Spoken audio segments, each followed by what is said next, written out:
ओम नमो भगवते वासुदेवाय। ओम नमो भगवते वासुदेवाय। ओम नमो भगवते वासुदेवाय। ओम अज्ञानतिमिरान्धस्य ज्ञानाञ्जनेयशलाकया चक्षुरुन्मीलितं येन तस्मै श्रीगुरवे नमः। श्रीचैतन्यमनोभीष्टं स्थापितं येन भूतले स्वयं रूपा कदा मह्यं तदा स्वावतन्तिः। हे कृष्णा करुणा सिन्धो दीनबन्धो जगत्पते गोपीशा गोपिका कान्ता राधा कान्ता नमोऽस्तुते। तप्त कांचन गौरांगी राधे वृंदावनेश्वरी वृषभानुसुते देवी प्रणमामि हरिप्रिये। वाञ्छाकल्पतरुभ्यश्च कृपसिन्धुभ्येव च पतितानां पावनेभ्यो वैष्णवेभ्यो नमो नमः। नमो ओं विष्णुपादाय कृष्णप्रेष्ठाय भूतले श्रीमते भक्तिवेदान्तस्वामिनिधि नामिने। नमस्ते सरस्वती देवी गौरवाणी प्रचारिणे निर्विशेष शून्यवादी पाचायते देशधारिणे। जय श्री कृष्ण चैतन्य प्रभु नित्यानंद श्री अद्वैत गदाधर श्रीवासादि गौरभक्तवृंद। हरे कृष्णा कृष्ण कृष्ण हरे हरे हरे राम राम राम हरे हरे। सर्वं कृष्णार्पणमस्तु। Hare Krishna dear devotees, I welcome you all to day 14. இன்னைக்கு பகவத்கீதையில நம்ம பார்க்க போறது 14வது அத்தியாயம் நம்ம பார்க்க போறோம். 14th சாப்டர் குணத்ரய விபாக யோகம். குணத்ரய விபாகம் இதுலதான் நம்ம இது வரைக்கும் 13 டேஸா நம்ம சொல்லிட்டு இருந்தோம் ஒரு விஷயம் என்ன அப்படின்னு பாத்தீங்கன்னா, material modes of nature, 3 modes இருக்குது, 3 குணங்கள் இருக்குது அப்படின்னு நிறைய வாட்டி இந்த வேர்டை நான் சொல்லியிருக்கிறேன். நீங்க கம் அக்ராஸ் பண்ணிருக்கிறீங்க. அந்த 3 குணங்கள் என்ன, அதோட செயல்பாடுகள் என்ன, அந்த குணங்களுக்கு ஆட்பட்டுட்டா அந்த உயிர்வாழி எப்படி செயல்படுவான், சரியா? அதை வச்சு அவனோட குணாதிசயங்களை சொல்ல முடியும். அந்த அந்த குணம் அவனை கண்ட்ரோல் பண்ணிடுச்சு அப்படின்னு, ஆக்கிரமம் பண்ணிடுச்சு அப்படின்னா அவன் அதுக்கு தகுந்த எப்படி அவன் அதை ரிப்ளிகேட் பண்ணுவான். இந்த மாதிரி விஷயங்கள் எல்லாமே நம்ம பார்க்க போறோம். அப்புறம் அந்த குணங்களுக்கு ஆட்பட்ட தகுந்த மாதிரி அவங்களுடைய இறப்புக்கு பின்னாடி அவங்க எங்க போவாங்க அப்படிங்கிற விஷயங்கள் எல்லாமும் பகவான் இந்த இடத்துல சொல்லிட்டான். இது ஒரு தெய்வீக ஞானம். இது பகவான் இந்த 14th சாப்டர்ல குணத்ரய விபாக யோகம் இதுல அர்ஜுனனுக்கு கொடுக்குறாங்க. ஓகேவா? இது வரைக்கும் நம்ம பார்த்ததெல்லாம் என்னென்ன அப்படின்னா, கர்மயோகம் எப்படி பண்றது, அப்புறம் பக்தி யோகம் எப்படி பண்றது, அப்புறம் ஞான யோகம். நேத்தி சாப்டர் தான் ஞான யோகம் ஸ்டார்ட் ஆச்சு நமக்கு. 13th சாப்டர் தான் என்ன அப்படின்னு பாத்தீங்கன்னா, ஒரு ஞானத்தை விருத்தி செய்து கொள்வது மூலமாக பகவான்கிட்ட நம்ம எப்படி பக்தி செலுத்த முடியும், பகவான்கிட்ட நம்ம எப்படி போய் சேர முடியும், முக்தி அப்படிங்கிறது எப்படி, எப்படி வழி வைக்கிறது அப்படிங்கறத நேத்தியான கிளாஸ்ல பார்த்தோம். இன்னைக்கு கிளாஸ்ல நம்ம குணங்களின் செயல்பாடுகள், அப்புறம் என்னென்ன குணங்கள் இருக்குது, அது ஒன்னொன்னு எப்படி நம்மள கட்டுப்படுத்துது, how it works, அப்புறம் how it bonds, அப்புறம் அது எந்த மாதிரியான முக்தி நமக்கு தருதுங்கிறத இன்னைக்கு செஷன்ல நம்ம பார்க்கலாம். ஹரே கிருஷ்ணா. பிரபு விசிபிளா இருக்கா screen? Yes Mataji, yes. Hare Krishna. அத்தியாயம் 14 குணத்ரய விபாக யோகம், ஜட இயற்கையின் முக்குணங்கள். குணத்ரய விபாக யோகம்னு என்ன அர்த்தம் அப்படின்னா, இந்த மெட்டீரியல் நேச்சர்ல நம்மளை கட்டுப்படுத்தக்கூடிய 3 குணங்களை பத்தி தான் நம்ம பார்க்க போறோம். என்னென்ன குணங்கள்னு நம்ம நிறைய தடவை சொல்லியிருக்கிறோம். சத்வகுணம், ரஜோகுணம் அண்ட் தமோ குணம். ஓகேவா? சத்வ, ரஜோ அண்ட் தமோ.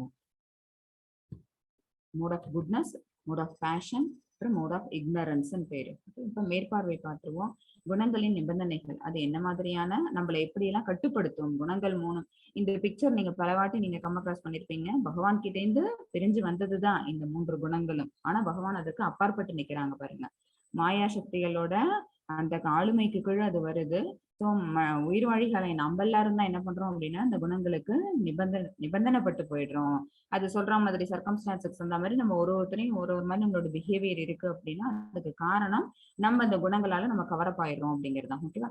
எப்போதும் ஒரு மனிதன் எல்லா நேரத்திலையும் ஒரே குணத்தோட நிக்க முடியுமா அப்படின்னு பாத்தீங்கன்னா அதுவும் கிடையாது. இட் டிபெண்ட்ஸ் ஆன் த சூழ்நிலை. அந்த சூழ்நிலைக்கு தகுந்த மாதிரி ஒரு உயிர்வாழியானவன் தன்னுடைய குணத்தை இயல்பா மாத்திப்பாங்க. ஓகேவா? நம்மளே சொல்லுவோம், அவர் அப்படி பண்ணாரு, அவர் ரொம்ப நல்லவராச்சே, அவர் அந்த மாதிரி பேச மாட்டாரே அப்படின்னு சாதாரணமா யதார்த்தமா நம்ம வாயிலிருந்து வர வார்த்தை எப்படி இருக்கும் அப்படின்னு பாத்தீங்கன்னா, அவர் ரொம்ப நல்லவராச்சு, அவர் இந்த மாதிரியா செஞ்சாரு, என்னால் நம்பவே முடியலையே அப்படிம்போம். காரணம் என்னவா இருக்கும் அப்படின்னா, அந்த குணம் அப்ப அவர் ஆட்கொண்டிருக்கும். அதுக்கு என்ன காரணம் அப்படின்னு பாத்தீங்கன்னா, பொருள் இயற்கை. சரியா? இந்த நம்ம இருக்கக்கூடிய அந்த ஜட உலகானது எப்பவும் ஒரே மாதிரி சுச்சுவேஷன் நமக்கு கொடுக்கவே கொடுக்காது. மாறிக்கொண்டேதான் இருக்கும். அப்ஸ் அண்ட் டவுன்ஸ் நம்ம லைஃப்ல இருக்குல்ல, அதுக்கு தகுந்த மாதிரி நம்மளும் என்ன பண்றோம் அப்படின்னா, நம்மளோட ரியாக்ஷன்ஸும் மாறுது. அது குணாதிசயங்கள் செயல்கள்ல நம்ம அதை எப்படி வெளிப்படுத்துறோம், அந்த குணாதிசயங்கள் அப்படி இருக்கிறதுனால நம்மளோட செயல்பாடுகள் எப்படி மாறுபட்டு போகுது, அப்புறம் நம்மளோட இறப்பு அதுல அது அந்த குணங்கள் எப்படி ஒரு முக்கியமான ஒரு பொசிஷனை வகுக்குது அப்படிங்கிறது 14.14 இருந்து 18 வரைக்கும் பகவான் சொல்லியிருக்கிறாங்க. அப்புறம் முறைகளை மாற்றுதல், இந்த மாதிரி குணங்களுக்கு தகுந்த மாதிரி நம்மளோட செயல்பாடுகளை வச்சுக்காம குணங்களுக்கு அப்பாற்பட்டு நம்ம நின்னோம் அப்படின்னா நம்ம பக்தனாக முடியும், பகவானுக்கு சேவை செய்ய முடியும் அப்படிங்கிற அந்த விஷயங்கள் 19 இருந்து 27 வரைக்கும் பேசப்பட்டிருக்குது. இப்ப நம்ம இந்த சாப்டருக்குள்ள போகலாம். இல்ல 9 முனிவர்கள் பத்தி வருது. யார் அந்த முனிவர்கள் அப்படின்னா கவி, ஹவி, அந்தரிக்ஷா, பிரபுத்தா, பிப்பலாயன, அவிர்ஹோத்ரா, திராவிட, காமாசா, கரபாஜன. இந்த 9 முனிவர்களும் யாரு அப்படின்னு பாத்தீங்கன்னா இவங்க எல்லாருமே வந்து ஆசைகளற்றவர்கள். ஓகேவா? இந்த ஜட உலக பற்று அற்றவர்கள். இவங்க எல்லாருமே செய்யக்கூடியது என்ன அப்படின்னு பாத்தீங்கன்னா பகவானை நினைச்ச தியானம் தான். ஓகேவா? இவங்களுக்கு தெரியாது ஞானம்ங்கிறது பகவத்கீதையில சொல்லப்பட்ட அத்தனை ஞானங்களும் இவங்களுக்கு தெரிஞ்சவங்க. தெய்வீக ஞானம் அத்தனையுமே தெரிஞ்சவங்க யாரு அப்படின்னா இந்த முனிவர்கள். பற்றற்று இருக்கிறதுனால அவங்களோட என்ன பண்ணிக்க முடியுது, எப்பவுமே பகவானோட பற்று வச்சுக்க முடியுது. முற்றும் திறந்த முனிவர்களா அவங்களால இருக்க முடியுது. செஷனுக்கு போறதுக்கு முன்னாடி நம்ம சைத்தன்யர் அவங்களை பத்தி கொஞ்சம் ஒரு இன்ட்ரடக்ஷன் மாதிரி கொடுத்துருவோம். சைத்தன்ய மகாபிரபு அப்படிங்கிறவங்க பேரை வந்து நான் உங்களுக்கு செஷன் ஒரு 4-5 வாட்டி சொல்லியிருக்கிறேன். அவங்கதான் அந்த ஹரே கிருஷ்ண மகாமந்திரத்தை உலகம் பூரா பரப்புறதுக்கான அடிகோல் இட்டவங்க அவங்க. அவங்க யாரு அப்படின்னா பகவானோட இன்கார்னேஷன், அதுவும் சொல்லியிருக்கோம். ஓகேவா? பகவான் எப்படி வருவாங்க அப்படின்னு பாத்தீங்கன்னா கிருஷ்ண பரமாத்மா எப்படி இருப்பாங்க அப்படின்னா ப்ளூயிஷ் கலர்ல இருப்பாங்க. பட் அவங்களோட அந்தரங்க சக்தியான ராதை எப்படி இருப்பாங்க அப்படின்னு பாத்தீங்கன்னா நல்ல கோல்டன் ஹியூ. அவங்களோட கலர் வந்து எப்படி இருக்கும்னா கோல்டன் ஹியூ. அவங்க மாதிரி அன்பு செலுத்துறது. அவங்க வந்து கிருஷ்ண பரமாத்மா மேல அவங்க எந்த மாதிரியான ஒரு அன்பு செலுத்தினாங்க, அந்த பிரேம பக்தி இருக்கு பாத்தீங்களா, அதை உணர்ந்து பார்க்கணும் அப்படிங்கிறதுக்காகவே ராதாராணியோட அந்த அந்த ஒரு லைப் இருக்கு பாத்தீங்களா, பகவான் மேலோட அந்த லைப், அதை எடுத்துட்டு அவங்களோட கலர், அவங்களோட அந்த அது என்ன சொல்றது உருவம், அவங்களோட தன்மை எல்லாத்தையும் எடுத்துட்டு பகவானே என்ன பண்றாங்க அப்படின்னா ஒரு இன்கார்னேஷன் எடுத்து வராங்க. அது என்ன அப்படின்னு பாத்தீங்கன்னா சைத்தன்ய மகாபிரபு. வங்காளத்துல பிறந்தவங்க அவங்க. அவங்களுடைய தோற்றம் பத்தி தான் அது வந்து பாகவதத்துல கணிக்கப்பட்டிருக்குது. இந்த மாதிரி சைத்தன்ய மகாபிரபு ஸ்வரூபத்துல நான் வருவேன் அப்படின்னு பகவான் சொல்லியிருக்கிறது பாகவதத்திலே சொல்லப்பட்டிருக்கிறது. 11th canto 5th சாப்டர்ல 32 ஸ்லோகா. அந்த ஸ்லோகால என்ன சொல்லியிருக்காங்க அப்படின்னா கிருஷ்ணவர்ணம் த்விக்ஷா கிருஷ்ணம், அதாவது கலியுகத்தில் கிருஷ்ணரின் நாமங்களை இடைவிடாமல் கீர்த்தனம் செய்யும் முழுமுதற் கடவுளின் அவதாரத்தை புத்திசாலி நபர்கள் சங்கீர்த்தனம் செய்து வழிபடுவர். அவரது மேனி கருமையாக இல்லாவிடனும் அவர் கிருஷ்ணரே.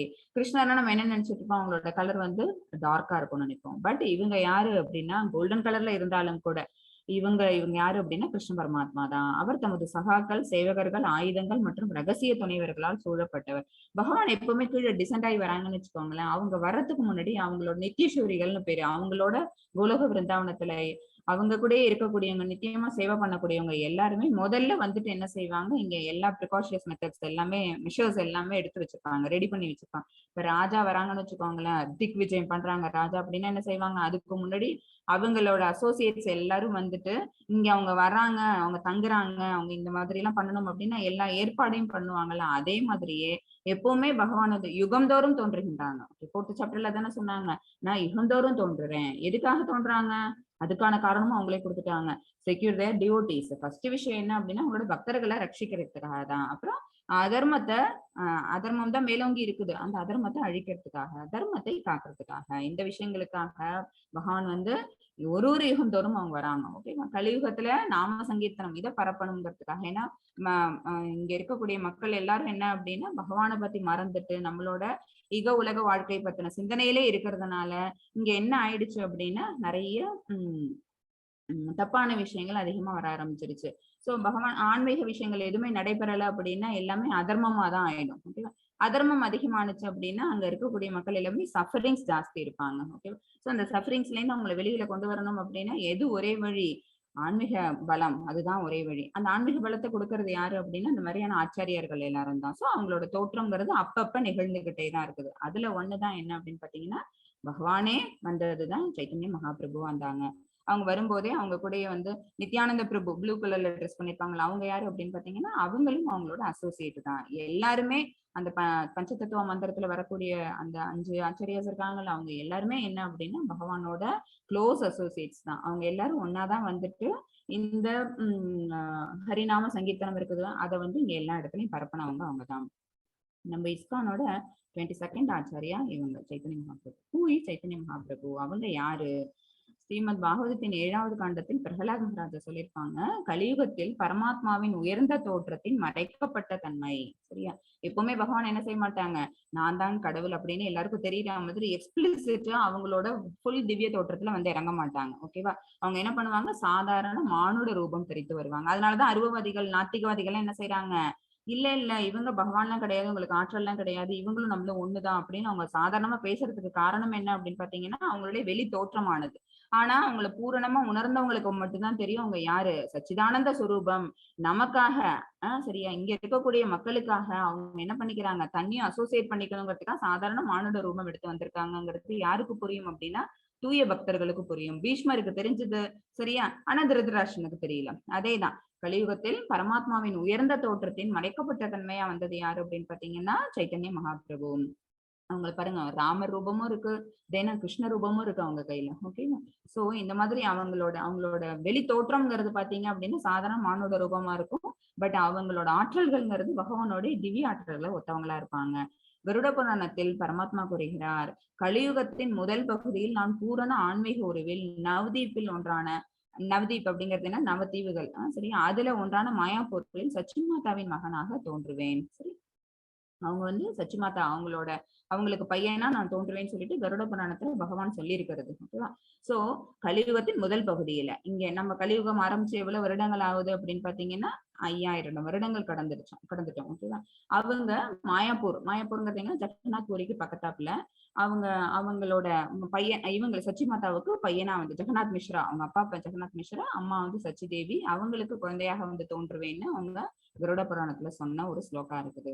அதே கருட புராணத்தில் கலியுகத்தின் துவக்கத்தில் முழுமுதற் கடவுள் பொன்னிறமேனி உடையவராய் ஸ்ரீ லக்ஷ்மியின் கணவராக, ஓகேவா, அவங்களோட மனைவி யாரு அப்படின்னா லட்சுமி, பகவான் ஜெகநாதர் வசிக்கும் இடத்தின் அருகில் வசிப்பார். பூரி ஜெகநாத்துக்கு பக்கத்துல இருக்கிறது தான் மாயாப்பூர். இதன்படி ஸ்ரீ சைத்தன்ய மகாபிரபு அவதரித்த போது அவருடைய நித்திய துணைவியான ஸ்ரீமதி லக்ஷ்மி பிரியாவை மணந்தார். அவருடைய மனைவி லக்ஷ்மி பிரியா.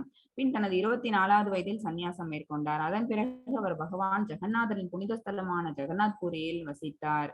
பகவான் ஜெகநாதர் தாரு பிரம்ம வடிவில் வீற்றிருக்கிறார் என்று புராணங்களில் கூறப்பட்டுள்ளது. தாரு என்றால் மரம் என்று சமஸ்கிருதத்தில் அறியப்படுகிறது. பூரி ஜெகநாதர்ல இருக்கிற அந்த ஜெகநாத், அந்த இவங்க இருக்காங்கல்ல, அந்த விக்கிரகங்கள்லாம் எதால ஆனது அப்படின்னு பாத்தீங்கன்னா மரத்தால் ஆனது. அது நம்ம எல்லாருமே இதை கேள்விப்பட்டிருக்கோம். நரசிம்ம புராணத்திலையும் இதே விஷயங்கள் சொல்லப்பட்டிருக்குது. முழுமுதற் கடவுள் சத்தியோகத்தில் பாதி மனிதன் பாதி சிங்கம் உருவில் அவதரித்தார். அப்போது தைத்தியர்களை வெகுவாக பாதித்திருந்த பயங்கர நோயை குணப்படுத்தினார். சத்தியோகத்துல நரசிம்ம அவதாரம் எடுத்த போது. ஓகேவா? அப்ப அசுரர்கள் என்ன செஞ்சிருந்தாங்க, அவங்க தான் பெரிய ஆளுமையில இருக்கிறோம் அப்படின்னு சொல்லிட்டு அவங்க தேவர்கள் எல்லாரையும் கூட கதிகலங்க பண்ணிட்டு இருந்தாங்க. அப்ப அவங்க எல்லாரையும் அடக்கிறதுக்காக பகவான் அங்க தோன்றினாங்க. திரேதா யுகத்தில் ஸ்ரீராமராக அவதரித்து 10 தலை ராவணனை வென்றார். திரேதா யுகத்துல ராம அவதாரம் நடந்தது. அப்ப ராவணன் கொல்லப்பட்டான். துவாபர யுகத்தில் யார் பூமியின் பாரத்தை குறைத்து பிரஜபுரியில் உள்ள கோபாலர்களை காப்பாற்றினாரோ அவரே கலியுகத்தில் பகவான் ஸ்ரீ சைத்தன்யராக தோன்றி பொன்னிறமேனி உடையவராய் பகவானின் புனித நாமங்களை துதிப்பதில் பேரின்பம் அடைவார். நரசிம்ம புராணத்துல சொல்லப்பட்டிருக்கிற ஒரு விஷயம். சத்தியுகத்துல தோன்றின அதே பகவான் தான் திரேதாயுகத்துல வந்தாங்க, அடுத்தது துவாபர யுகத்துல வந்தாங்க, அடுத்தது கலியுகத்திலயும் அவங்கதான் சைத்தன்ய மகாபிரபு அப்படிங்கிற பேர்ல தோன்றுறாங்க. அவங்களுடைய மேனி நிறம்ங்கிறது எப்படி இருக்கும், அவங்க என்ன மாதிரி செயல்பாடுகள் செய்வாங்க அப்படிங்கிறது நரசிம்ம புராணத்திலையும் அதுக்கான ரெஃபரன்சஸ் இருக்குது. பத்ம புராணத்துல பாருங்க, கலியுகத்தின் முதல் பகுதியில் தங்க திருமேனி உடையவராய் கங்கை நதிக்கரையின் மிக அழகிய இடத்தில் சச்சி தேவியின் மகனாக தோன்றுவேன் அப்படின்னு பத்ம புராணத்துல பகவானே இவ்வாறு கூறுகிறார். அதர்வண வேதத்துல பரமபுருஷ பகவான் கூறுகிறார், கலியுகத்தில் 4000 ஆண்டுகள் கடந்த பிறகும் 5000 ஆண்டுகள் கடந்து செல்வதற்கு முன்பும், இப்ப நம்ம எத்தனை இயர்ஸ் கிராஸ் பண்ணிருக்கோம்னு சொன்னா 5000 இயர்ஸ் கிராஸ். ஓகேவா? இவங்க பிறந்தது எப்ப அப்படின்னு பாத்தீங்கன்னா இதுல இருந்து 500 வருடங்களுக்கு முன்னாடி. சோ இந்த கணக்கு சரியா வரும் பாருங்க. 4000 ஆண்டுகள் கடந்த பிறகும் 5000 ஆண்டுகள் கடந்து செல்வதற்கு முன்பும் நான் பூமியில் இறங்குவேன், கங்கை கரையில் பூமிக்கு வருவேன். அவங்க வந்தது இடம் அப்படின்னு பாத்தீங்கன்னா மாயாப்பூர். நான் உயரமான மற்றும் புனிதமான பிராமண பக்தனாக இருப்பேன். உன்னதமான நபரின் அனைத்து சுப அறிகுறிகளும் என்னிடம் இருக்கும். அவங்க பயஸ் ஃபேமிலியில பிறந்தவங்க. சோ அவங்க பண்றது எல்லாமே என்ன அப்படின்னா பயஸ் ஆக்டிவிட்டிஸ். பக்திமான் என்ன எப்படி இருப்பாங்க அந்த மாதிரிதான் இருப்பாங்க. நான் துறவை வெளிப்படுத்தேன். 24 இயர்ஸ்ல அவங்க என்ன பண்ணிட்டாங்க அப்படின்னா சன்னியாசம் எடுத்துக்கிட்டாங்க. எனக்கு எல்லா சுப அறிகுறிகளும் இருக்கும். நான் பக்தியோகம் செய்யும் பக்தனாக இருப்பேன். எனது சொந்த பக்தி சேவையின் ரசத்தை நான் சுவைப்பேன். அவங்க பண்ணின பக்தி யோகம் என்ன அப்படின்னு பாத்தீங்கன்னா பிரேமரசா. ஓகேவா, அவங்க வந்து அந்த அளவுக்கு பகவான் மேல வந்து ஏன்னா அவங்களே யாரு அப்படின்னு பாத்தீங்கன்னா அவங்களோட அந்தரங்க சக்தியான ஸ்ரீமதி ராதாராணியும் சேர்த்து தன்னுடைய உள்ளர வச்சு கொண்டு வந்தவங்க. ஓகேவா, அப்ப ராதையும் கிருஷ்ணனும், ராதை கிருஷ்ணா 2 பேரோட ஒரே உருவம் தான் அப்படின்னு பாத்தீங்கன்னா சைத்தன்ய மகாபிரபு. அப்ப அவங்க எந்த அளவுக்கு அவங்களுக்கு தன்னுடைய ரசத்தை வெளிப்படுத்துவாங்க பாருங்க. ஓகேவா, மாதுரிய ரசம் தான் இவங்க வெளிப்படுத்தின ரசம் வந்து ராதாராணி வந்து பகவான் மேல வெளிப்படுத்தின ரசம் என்ன அப்படின்னா மாதுரிய ரசம், காதல் ரசம், அன்பு, அதுதான் அது. ஸோ சைத்தன்ய மகாபிரபு பத்தி உங்களுக்கு வந்து ஒரு லைட் ஓவர்வியூ கிடைச்சிருக்கும்னு நினைக்கிறேன். இப்ப நம்ம செஷன் குள்ள போகலாம். माताजी 14.1. हरे कृष्णा. हरे कृष्णा माताजी. Yes. ओम श्री कृष्ण परमात्मने नमः. श्रीमद् भगवद गीता अथ चतुर्दशोऽध्यायः गुणत्रय विभाग योगः. जड इयर्कैयिन् मुगुणங்கள். श्री भगवानुवाच परं भूयः प्रवक्ष्यामि ज्ञानानां ज्ञानमुत्तमम् यज्ञात्वा मुनयः सर्वे परां सिद्धिम् इतो कथाः. हरे कृष्णा. ஸ்ரீ பகவான் கூறினார், எல்லா முனிவர்களும் மிகச்சிறந்த பரிபூரணத்தை அடைந்து விட்டதை அறிந்து எல்லா அறிவிலும் மிகச்சிறந்த இந்த உயர்ந்த ஞானத்தை மீண்டும் உங்களுக்கு அறிவிக்கின்றன. அந்த 9 முனிவர்கள் பார்த்தோம்ல, அவங்க இந்த இடத்துல சாம்பிளுக்கு எடுத்துக்கிறாங்க. அவங்க என்ன பண்றாங்க, மிக சிறந்த பரிபூரணத்தை அடைந்து விட்டார்கள். அவங்க எல்லாரும் எங்க வந்து சேர்ந்திருக்கிறாங்க அப்படின்னு பகவானோட திருவடி தாமரையே சேர்ந்திருக்கிறாங்க. அப்ப எல்லா அறிவிலும் அது அது எப்படி சாத்தியமாச்சு அப்படின்னா இந்த தெய்வீக ஞானத்தை அவங்க பெற்றதுனால எல்லா அறிவிலும் மிகச்சிறந்த இந்த உயர்ந்த ஞானத்தை மீண்டும் உங்களுக்கு அறிவிக்கிறேன், உனக்கு நான் அதை சொல்றேன் அப்படின்னு சொல்லிட்டு பகவான் இந்த இடத்துல அர்ஜுனனுக்கு மறுபடியும் இன்னொன்னு பரம ஞானத்தை, மிக உயர்ந்த ஞானத்தை, தெய்வீக ஞானத்தை கொடுக்குறாங்க. அது என்ன தெய்வீக ஞானம் அப்படின்னா இந்த இயற்கையின் முக்குணங்களால் கலங்கப்படாத ஞானம். சரியா, இந்த இயற்கையின் முக்குணங்கள் சார்ந்த ஞானம்ங்கிறது தான் நம்ம இது வரைக்கும் நம்ம பார்த்தது. ஓகே, ஏன்னா நம்ம எந்த விஷயங்கள் தெரிஞ்சுக்கிட்டாலும் கூட நம்ம எதை விட்டோம்னா மட்டும்தான் பகவான் அடைய முடியும் அப்படின்னா இந்த ஜட வாழ்க்கை மேல இருக்கிற பற்றுதலை விடணும். ஓகேவா, அது வரைக்கும் நம்ம எத்தனை ஞானங்கள் கத்துக்கிட்டாலும் கூட அது எல்லாமே என்ன ஆகாது, நம்மள பகவான் கிட்ட கொண்டு போய் சேர்க்காது. சோ கலங்கப்படாத ஞானம், கலங்கப்படாத அறிவுன்னு ஒண்ணு வேணும். அந்த கலங்கப்படாத அறிவு எது, எப்பதான் அது கலங்கப்படாது அப்படின்னு பாத்தீங்கன்னா இந்த முக்குணங்களுக்கு அப்பாற்பட்டு நம்ம நின்னோம்னா மட்டும்தான் அதை தான் நம்ம தெய்வீக ஞானம்னு சொல்ல முடியும். அதை இப்ப பகவான் கொடுக்க போறாங்க அர்ஜுனனுக்கு. 14.2 மெத்தட்ஸ். இதம் ஞானம் உபாஸ்ருத்ய மம சாதர்ம்யம் ஆகதாஹ சர்கே வினோபஜாயந்தே பிரளயேன வ்யதந்தி ச. ஹரே கிருஷ்ணா. இந்த அறிவில் நிலைத்திருப்பதன் மூலம் ஒருவர் தனது சொந்த இயல்பு போன்ற ஆழ்நிலை இயல்பை அடைய முடியும். இவ்வாறு நிறுவப்பட்ட ஒருவர் படைப்பின் போது பிறக்க மாட்டார் அல்லது பூமியின் அழிவின் போது அழிய மாட்டார். ஓகேவா, அவங்களுக்கு வந்து பிறப்பு இறப்பு அப்படிங்கிற அந்த 2 வித்தியாசமும் அவங்களுக்கு கிடையாது. ஏன்னா எதனால பிறக்கிறோம், எதனால இந்த உடலுங்கிறது அழியுது அப்படிங்கிறது அவங்களுக்கு என்ன ஆயிடுது, சோஃபார் இது வரைக்கும் நமக்கு கிடைச்ச ஞானத்துல இருந்தே அது தெரிஞ்சிருது. அதை பகுத்து பார்க்க தெரியற அந்த ஒரு ஞானம்ங்கிறது அவங்களுக்கு இருக்குது. சோ பிறப்பிறப்பு சுழற்சியிலிருந்து அவங்க வந்து விடுதலை அடைஞ்சிட்டாங்க அப்படின்னு கூட நம்ம சொல்லலாம். படைப்பின் போது பிறக்க மாட்டாங்க, அந்த பூமி அதை அழியும் போது அவங்க அழிய மாட்டாங்க அப்படின்னா என்ன அர்த்தம் அப்படின்னா அவங்க அந்த பிறப்பு இறப்பு, அந்த பர்த் டெத் அப்படிங்கிற அந்த சைக்கிள்ல இருந்து அவங்க என்ன ஆயிட்டாங்க, அந்த சுழற்சியில இருந்து விடுதலை ஆயிட்டாங்கன்னு அர்த்தம். அப்படின்னா என்ன அர்த்தம், ஆன்மீக வழியில அவங்க சஞ்சரிக்க ஆரம்பிச்சிட்டாங்க, ஆன்மீக செயல்களை அவங்க செய்ய ஆரம்பிச்சிட்டாங்க. ஏன்னா நம்ம இங்க இருக்கிறோம், இங்க இருக்கும்போது பக்தி செயல்பாடுகளை பண்ணிட்டு இருக்கிறோம். ஒன்ஸ் நம்ம லிபரேட் ஆகி மேல போயிட்டோம், பகவான் கிட்ட போயிட்டோம்னு வச்சுக்கோங்களேன், அங்க போயிட்டு நம்ம சும்மா இருப்போமா அப்படின்னா கிடையாது. நம்ம வந்து முக்திக்கு பிறகும் கூட நம்மளோட தனித்தன்மைங்கிறத நம்ம இழக்க மாட்டோம். அங்கேயும் போய் நம்ம என்ன செய்வோம், நம்மளோட டிவோஷன் சர்வீஸை தான் நம்ம கண்டினியூ பண்ணிட்டு இருப்போம். சொந்த இயல்பு, ஓகேவா, நம்மளுடைய சொந்த இயல்பு என்ன அப்படின்னா டிவோஷனல் சர்வீஸ் பண்றது அப்படிங்கிறது நம்மளுடைய சொந்த இயல்பாயிடும். ஒரு பக்தனுக்கு பக்தி தொண்டு பண்றதுதான். சோ இந்த உடலை விட்டுட்டு அந்த ஆத்மாவானது என்ன பண்ணுது, ஆன்மீக வெளிக்கு போய் ஆன்மீக உடல் எடுத்தாலும் கூட அங்க போய் என்ன பண்ணாது, அது சும்மா இருக்காது. அதோட செயல்பாடுகள் எப்படி இருக்கும் அப்படின்னா இங்க எதை விட்டுட்டு போனுச்சோ அதே விஷயங்களை தான் அங்க செய்யும். அதோட தனித்தன்மையை அது இழக்காது. ஓகேவா. 14.4 மெத்தட்ஸ். सर्वयोनिषु कौन्तेय मूर्तय सम्भवन्ति याः तासां ब्रह्म महद्योनिर् अहं बीजप्रदः पिताः. ஹரே கிருஷ்ணா. அகம் பீஜ பிரதக பிதா, இதை உங்களுக்கு சொல்லிருப்போம் நிறைய வாட்டி. யாரு, நான் தான் விதையளிக்கக்கூடிய தந்தை. சரியா, எல்லாமே இது என்ன அப்படின்னு பாத்தீங்கன்னா இந்த மெட்டீரியல் நேச்சருங்கிறது அம்மா அப்படின்னு வச்சுக்கிட்டீங்கன்னு வச்சுக்கோங்களேன். சுப்ரீம் பர்சனாலிட்டி அவங்கதான் இருக்காங்களா, ஸ்பிரிச்சுவல் நேச்சரா இருக்கிறாங்களா, அவங்கதான் யாரு அப்படின்னா தந்தை. ஓகேவா, இது தாய் அப்படின்னா அது தந்தை. ஸ்பிரிச்சுவல் நேச்சர் நமக்கு தந்தை, மெட்டீரியல் நேச்சர் தாய். உங்களுக்கு புரிஞ்சிருக்கும்னு நினைக்கிறேன். ரெண்டும் மிக்ஸ் ஆனிச்சு அப்படின்னா உயிர்வாழியான நம்ம பிறப்போம். ஒரு ஃபார்முலா கிடைச்சிடும் நமக்கு. ஒரு உயிர்வாழி அப்படிங்கிறது யாரு அப்படின்னா spiritual nature plus material nature. Spiritual nature என்னவா இருக்குது அப்படின்னு பாத்தீங்கன்னா அதுல யார் இருக்கா அப்படின்னா சுப்ரீம் பர்சனாலிட்டி பகவான் இருக்கிறாங்க. அவங்க என்ன கொடுக்குறாங்க? விதையளிக்கக்கூடிய தந்தையா இருக்கிறாங்க. மெட்டீரியல் நேச்சர் என்ன கொடுக்குது? உடலை கொடுக்குது. சரியா? உடல் அப்படிங்கிறது பஞ்சபூதங்களால் ஆனது. பகவான்கிட்ட இருந்து பிரிஞ்சு வந்த ஜடசக்தி தான். அது எங்க இருக்குது அப்படின்னா அந்த மெட்டீரியல் நேச்சர் ஜட இயற்கையில இருக்குது. சோ ஜட இயற்கையில நமக்கு கிடைக்கக்கூடியது என்ன அப்படின்னா உடல் கிடைக்கும். பகவான்கிட்ட இருந்து நமக்கு உயிருங்கிறது கிடைக்கும். ரெண்டும் ஒன்னானுச்சு ஆத்மாங்கிறது கிடைக்கும். ரெண்டும் ஒன்னானுச்சு உடலும் ஆத்மாவும் ஒன்னா ஆச்சு அப்படின்னு பாத்தீங்கன்னா அப்ப நம்ம ஒரு உயிர்வாழியானவன் தோன்றுவான். எல்லா உயிரினங்களும் இந்த பொருள் இயல்பில் பிறப்பால் சாத்தியமாகின்றன என்பதையும், பொருள் இயல்புன்னா இந்த மெட்டீரியல் நேச்சர் தான். ஓகேவா? இதுல பிறக்குது. நான் விதை கொடுக்கும் தந்தை என்பதையும் புரிந்து கொள்ள வேண்டும். இங்க பிறக்குதுன்னா அதுக்கு காரணம் யாரு அப்படின்னு பாத்தீங்கன்னா பகவான் தான்.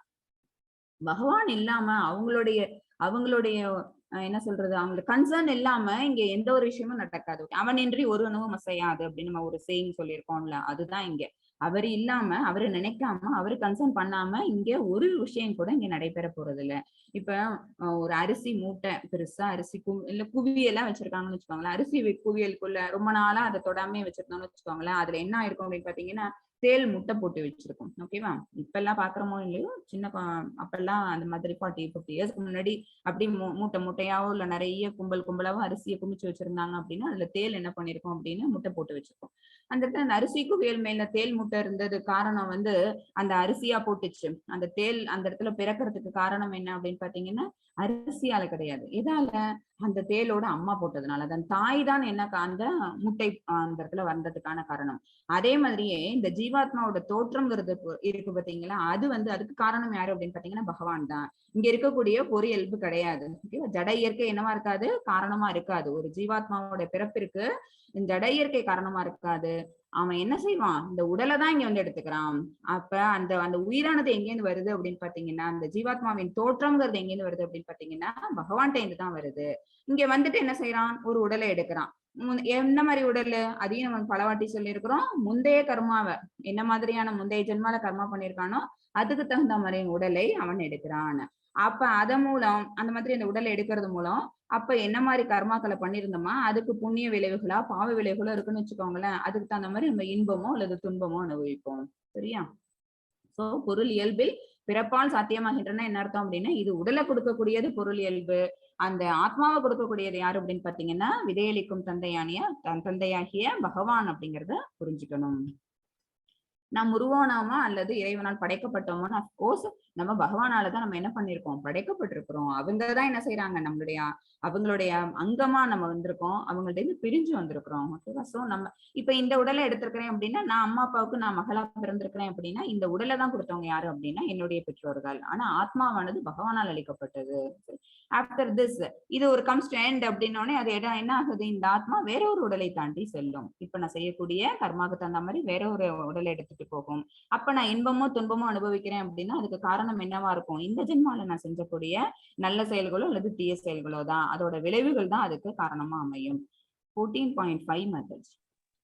சத்வம் ரஜஸ்தமஹிதி குணா பிரகிருதி சம்பவாஹ நிமத்தந்தி மகாபாஹோ தேகே தேகினம் அவ்யயம்.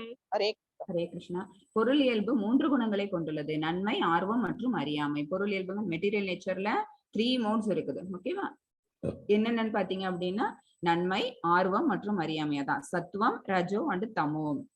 வாழும் உயிரினம் இயற்கையோடு தொடர்பு கொள்ளும் போது அவர் இந்த குணங்கள் என்னும் மாயையால் பெறுகிறார்.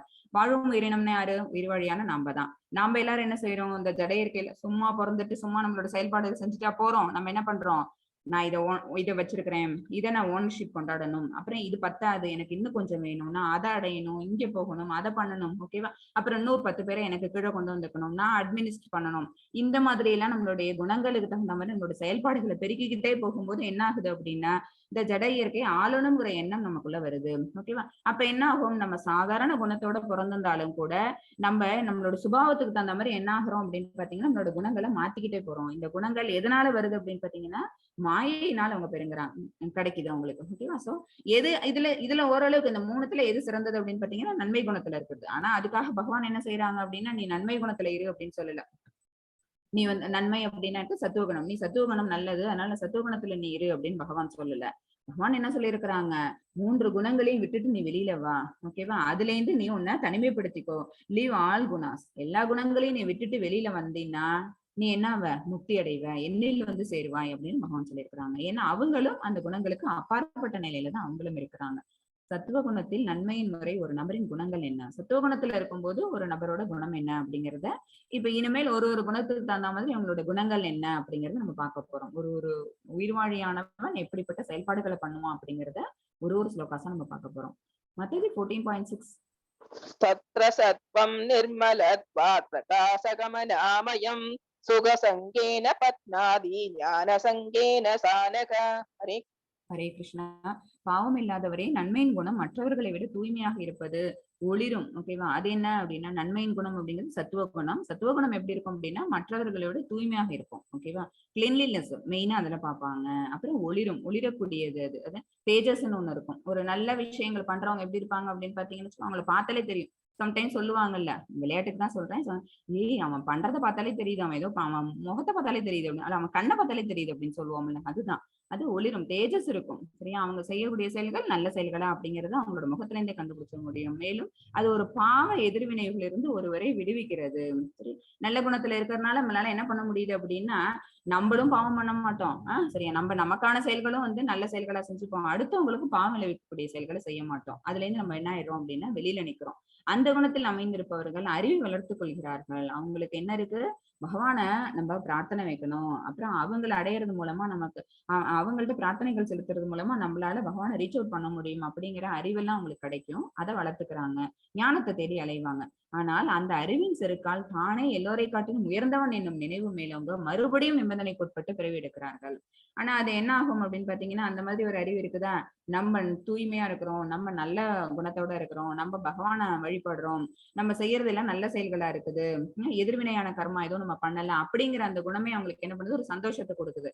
அந்த சந்தோஷத்திலையும் அந்த அந்த அந்த ஒரு நேச்சர் இருக்குல்ல, ஒரு ஆட்டிடியூடு, அதுலயும் அவங்க அப்படியே சிறைப்பட்டு போயிடுறாங்க. அதுலயே இருக்கிறதுனால அதுவும் நல்ல குணம் இல்லைங்கிறத இங்க பகவான் சொல்றதுக்காகவே என்ன பண்ணிருக்காங்க அப்படின்னா, அவங்களும் நிபந்தனைக்கு உட்பட்டு, அதாவது கண்டிஷன் சோலாயி மறுபடியும் அவங்க பிறவி எடுக்கிறாங்க. அப்ப சத்துவ குணத்துல நிலை பெற்றிருக்கிறது நல்லதா அப்படின்னு பாத்தீங்கன்னா அது கிடையாது, நல்லது கிடையாது. ஏன் அப்படின்னா, இப்போ ஒரு ஒரு அனாலஜி பார்த்தோம்னு வச்சுக்கோங்களேன், ஒரு கிளாஸ்ல வந்து நல்ல மார்க் வாங்குற ஒரு ஸ்டூடெண்ட் இருக்கிறாங்க. அந்த ஸ்டூடெண்ட், நான் தான் வந்து ஹை மார்க் எப்பவுமே இங்கதான் வாங்குறேன், நான் தான் ஹையஸ்ட் மார்க் ஸ்கோர் பண்ணிட்டு இருக்கிறேன், நான் தான் ஃபர்ஸ்ட் ரேங்க் வாங்குறேன் அப்படின்னு அந்த மமதை இருக்கும்னு வச்சுக்கோங்களேன். அது அந்த அந்த சந்தோஷம் ஃபர்ஸ்ட் சந்தோஷமா இருக்கும். அப்புறம் அது ஒரு ஒரு ஒரு ஒரு எக்ஸாம்ஸ்லயும் அவங்க பாஸ் பண்ணிட்டு கிளியர் பண்ணிட்டு இருக்கும் போது எல்லாமே அவங்களே அந்த ஃபர்ஸ்ட் ரேங்க்ங்கிறத அவங்களே ஹோல்டு பண்ணிட்டு இருக்காங்கன்னு வச்சுக்கோங்களேன். அந்த சந்தோஷங்கிறது அவங்க தலைக்கு ஏறிடும். அப்ப அந்த மமதைய மாறிடும். அது அது அவங்க முயற்சி போடுறாங்க, அது நல்ல விஷயம் தான், படிக்கிறாங்க, அந்த முயற்சியை போடுறாங்க. ஆனாலும் கூட அந்த சந்தோஷங்கிறது அவங்களுக்கு தேவைப்படுது. அதுக்காக மறுபடியும் மறுபடியும் அதே முயற்சியை அவங்க தொடர்ந்து போட்டுட்டே இருக்கிறாங்க, அதிலே நிலை பெற்று இருக்கிறாங்க. சரியா? அதேதான் இங்கேயும். நமக்குன்னு ஒரு சந்தோஷம் கிடைக்குது அப்படின்னா, இல்ல இந்த இந்த சந்தோஷங்கிறது வந்து இதோட நிறுத்தக்கூடாது, இதுக்கு மேல ஒண்ணு இருக்கு, இதுக்கு அப்பாற்பட்ட ஒண்ணு இருக்குது, அதை தேடி போகணும் அப்படிங்கிற எண்ணம் இல்லாம இதுவே போதும் அப்படின்னு நினைச்சிட்டு இருக்கிறதுனால என்ன ஆகுது அப்படின்னா, தான் தான் எல்லாரையும் காட்டிலும் உயர்ந்தவன் அப்படிங்கிற அந்த மமதைங்கிறது வருது. அப்ப என்ன ஆயிடும் அப்படின்னு பாத்தீங்கன்னா, அந்த மமதை அப்படிங்கிற குணம் அப்படிங்கிறது அகங்காரம், கிட்டத்தட்ட அகங்காரம். அது என்ன அப்படின்னு பாத்தீங்கன்னா, நம்மள கட்டுள்ள கூட சொல்லக்கூடியது. அதாவது நம்மள மறுபடியும் இங்க வந்து பாண்ட் பண்ணக்கூடிய ஒரு விஷயமாயிடுது. சோ அந்த குணம் அந்த இடத்துல வளர்றதுனால அவங்க மறுபடியும் என்ன ஆகுறாங்க அப்படின்னா பிறவி எடுக்கிறாங்க. ஒளிரக்கூடிய குணம் தான், நல்ல குணம் தான், அடுத்தவங்களை வந்து எந்த எந்த இதுலயும் வந்து தீங்கு விளைவிக்காத ஒரு குணம் தான். ஆனாலும் கூட அவங்களால என்ன செய்ய முடியல, லிபரேட் ஆகி பகவான் கிட்ட போக முடியல. ஏன்னா அவங்களுடைய மனசானது இதுலயே இருக்கணும், இந்த சந்தோஷத்தை அனுபவிச்சுக்கிட்டு இந்த ஹாப்பினஸ் நமக்கு தேவை தேவை அப்படிங்கிறதுனால அவங்க வந்து ஒரு அகங்காரத்துக்கு வந்துடுறாங்க. சோ அவங்களுக்கு மறுபிறவி அப்படிங்கிறது நிச்சயம். ரஜோகுணத்தில் ஒரு நபரின் குணங்கள் என்ன? மத்தஜி 7. रजोराकात्मकं विद्धि तृष्णासङ्गसमुद्भवं तन्निबध्नानि कौन्तेय कर्मसङ्गेन देहिनम् हरे कृष्ण ஹரே கிருஷ்ணா. உணர்ச்சியின் குணம் வரம்பற்ற ஆசைகள் மற்றும் ஏக்கங்களால் பிறக்கிறது. இந்த இந்த உணர்ச்சி இருக்கு பாத்தீங்களா, இது என்ன அப்படின்னு பாத்தீங்கன்னா, ரஜோகுணம் வந்து ஒரு தீவிரம், அதாவது தன்னை அடைஞ்சே தீரணும் அப்படிங்கிற ஒரு ஆர்வம், அதிகமான ஆர்வம் இருக்கும். அதுக்கு மெயின் ரீசன் என்ன அப்படின்னா ஆசைகள், அப்புறம் ஏக்கங்கள். ஓகேவா? ஒண்ணு அடையணுங்கிற ஆசை இருக்கும், அதை அடைய முடியல அப்படின்னா ஏக்கம் வரும், அப்புறம் அடைஞ்சே தீரணும் அப்படிங்கிற ஒரு வெறி ஒண்ணு வரும். ஓகேவா? இதன் காரணமாக பலனை எதிர்பார்த்து செய்யும் பொருள் செயல்களுடன் பிணைக்கப்பட்டுள்ளது. அப்ப ஒருத்தவங்க என்ன செய்வாங்க, அந்த விஷயத்தை அடைஞ்சே தீரணும் அப்படிங்கிறதுக்காக மறுபடியும் மறுபடியும் அதே செயல்பாட்டை வச்சுக்கிட்டே இருப்போம். ஓகேவா? ஒன்ஸ் அதை அக்காம்ப்ளிஷ் பண்ணிட்டோம், அந்த விஷயத்தை நம்ம அடைஞ்சிட்டோம், நம்ம எதை கோல்னு ஃபிக்ஸ் பண்ணியிருந்தோமோ அது நமக்கு கிடைச்சிருச்சுன்னு வச்சுக்கோங்களேன், அதோட விடுவோமா அப்படின்னா ரஜோகுணத்தில் உள்ளவங்க விட மாட்டாங்க. ஏன்னா அவ்வளவு எஃபோர்ட் போட்டு அதை பிடிச்சிருக்கோமா, சோ இன்னும் கொஞ்சம் எஃபோர்ட் போட்டா இன்னும் இதை தாண்டி நம்மளால இன்னும் ஜெயிக்க முடியும் அப்படிங்கிற எண்ணம் அவங்களுக்கு வலுப்பெற்றுடும். சோ இவங்களோட விஷயம் எதோட பிணைக்கப்பட்டிருக்குது அப்படின்னு பாத்தீங்கன்னா, பலனை எதிர்பார்த்து செய்யும் பொருள் செயல்களுடன் ஃப்ரூட்டிவ் ரிசல்ட்ஸ் மேல இவங்களோட அதிகமான ஈடுபாடுங்கிறது போயிடும். ஓகேவா? அதுல வந்து அந்த மயக்கம் எதனால வருது, சத்துவகுணத்துல அந்த மயக்கம் எதனால வருதுன்னா ஆசை காரணமா. நம்ம அந்த ஹாப்பினஸ் அவங்கள மறுபடியும் மறுபடியும் அதே விஷயத்த செய்ய தூண்டிக்கிட்டே இருக்கும். சோ அதனால அந்த ஒரு மயக்கம் வருது. அதனால அவங்க மறுபிறவின்னு எடுக்கிறாங்க. அவங்களுக்கு முக்திங்கிறதுக்கு வாய்ப்பே இல்லை.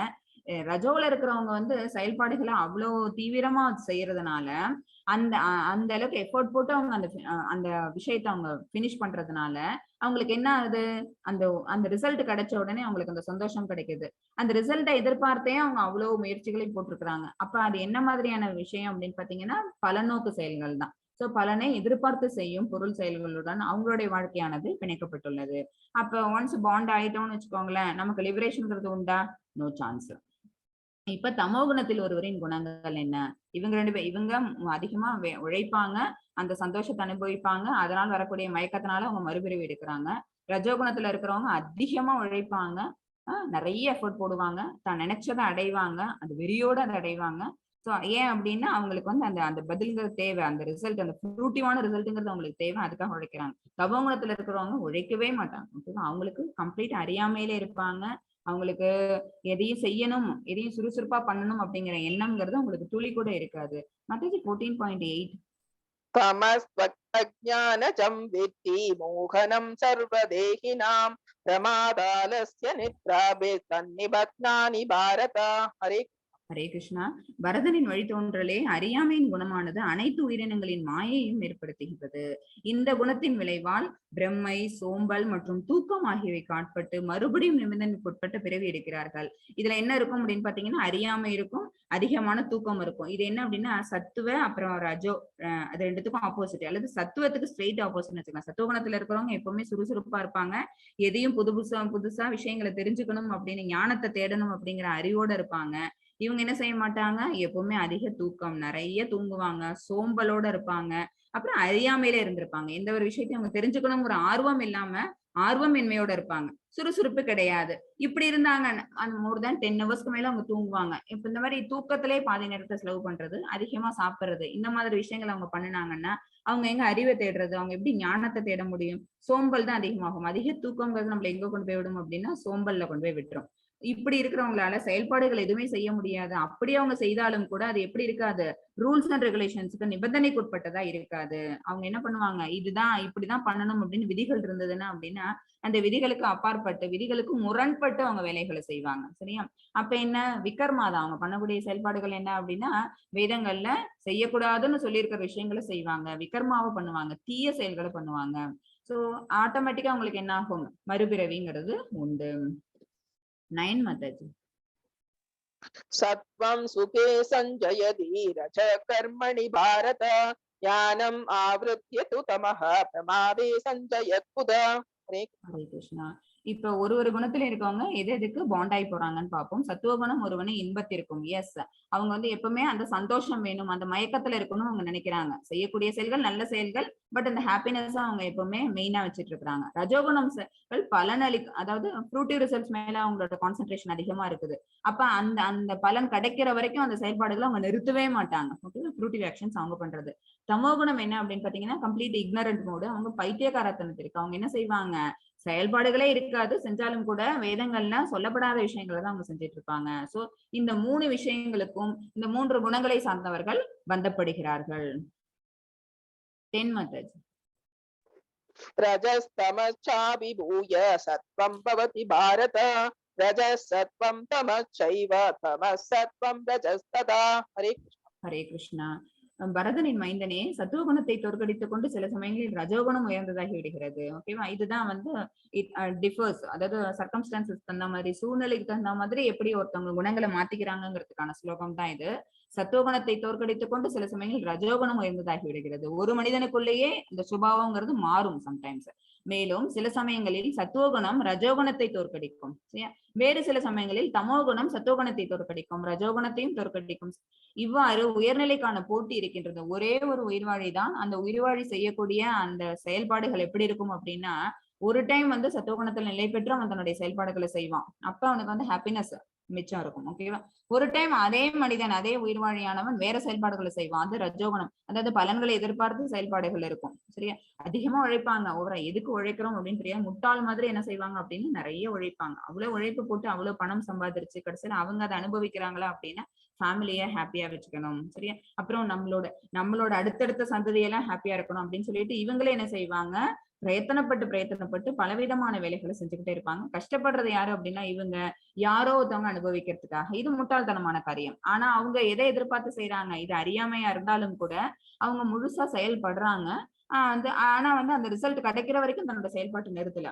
ஆனா தமோகுணத்துல இருக்கிறாங்கல்ல, அவங்க என்ன டாக்ஸிக் நேச்சர் என்ன அப்படின்னு பாத்தீங்கன்னா, செயல்பாடுகளே செய்ய மாட்டாங்க. தூக்கம், அதிக தூக்கம், சோம்பல், அறியாமை இதுலயே இருப்பாங்க. ஓகேவா? சோ ஒரே மனிதனே இந்த 3 விஷயத்தையும் என்ன பண்ண முடியும் அப்படின்னா, அந்தந்த சூழ்நிலைக்கு தகுந்த மாதிரி வெளிக்காட்ட முடியும். சுபாவங்கள் மனிதனுக்குள்ள என்ன ஆயிட்டு இருக்கும் அப்படின்னா மாறிக்கிட்டே தான் இருக்கும்.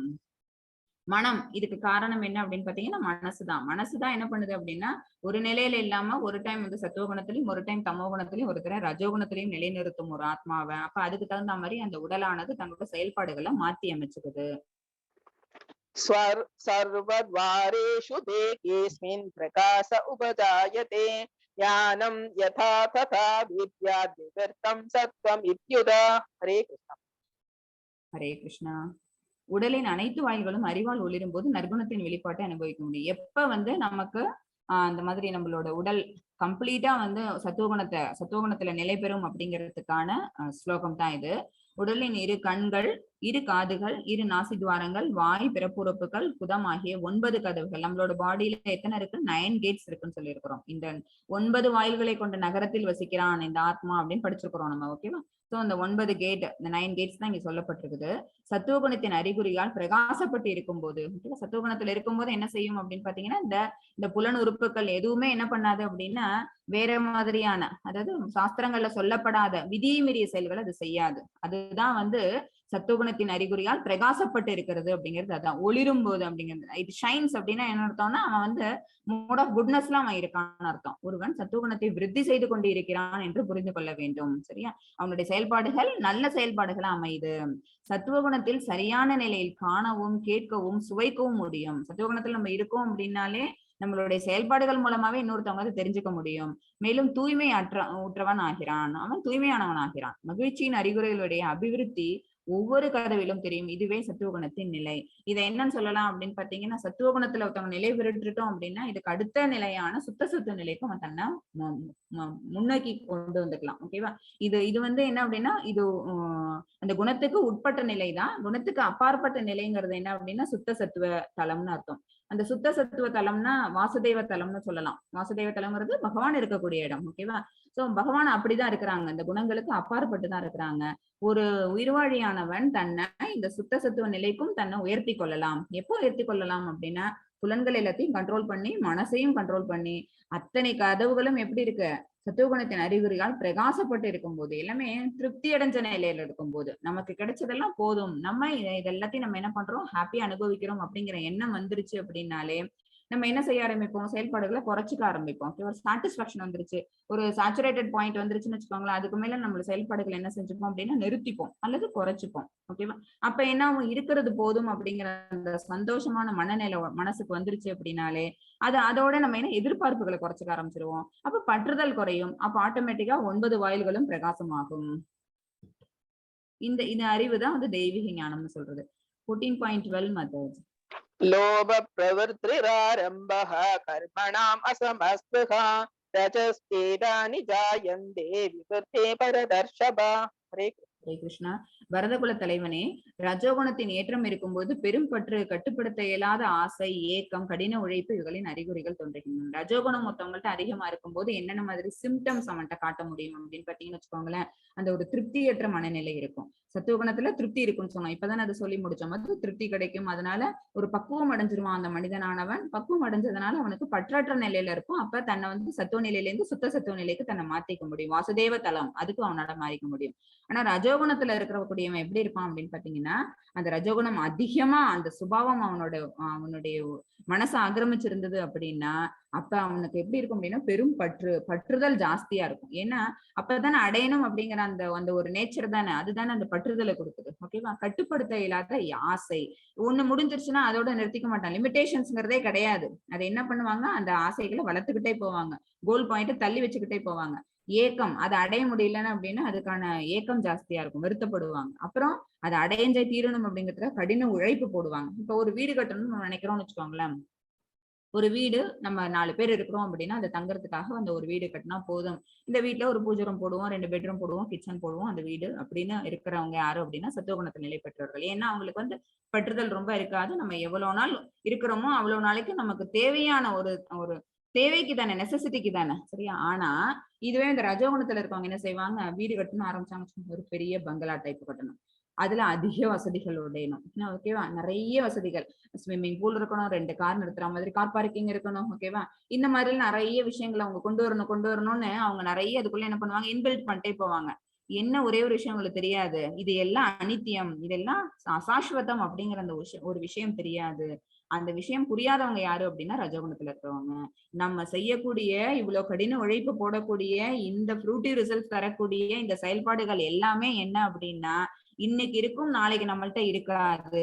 இல்ல அதெல்லாம் இன்னைக்கு இருக்கும், நம்ம நாளைக்கு இருக்க மாட்டோம் அப்படிங்கிற அந்த அசாஸ்வதம் அப்படிங்கிற அந்த உண்மையை புரிஞ்சுக்காததுனால, அந்த அறியாமையினால ரஜோகுணத்தின் ஏற்றம் உள்ளவர்கள் என்ன செய்யறாங்க அப்படின்னா கடின உழைப்பு போடுறாங்க. இதெல்லாம் தான் அவங்களோட சிம்டம்ஸ். சோ இது என்ன பண்ணும் அப்படின்னா உங்களுக்கு துன்பத்தை தான் கொடுக்கும்.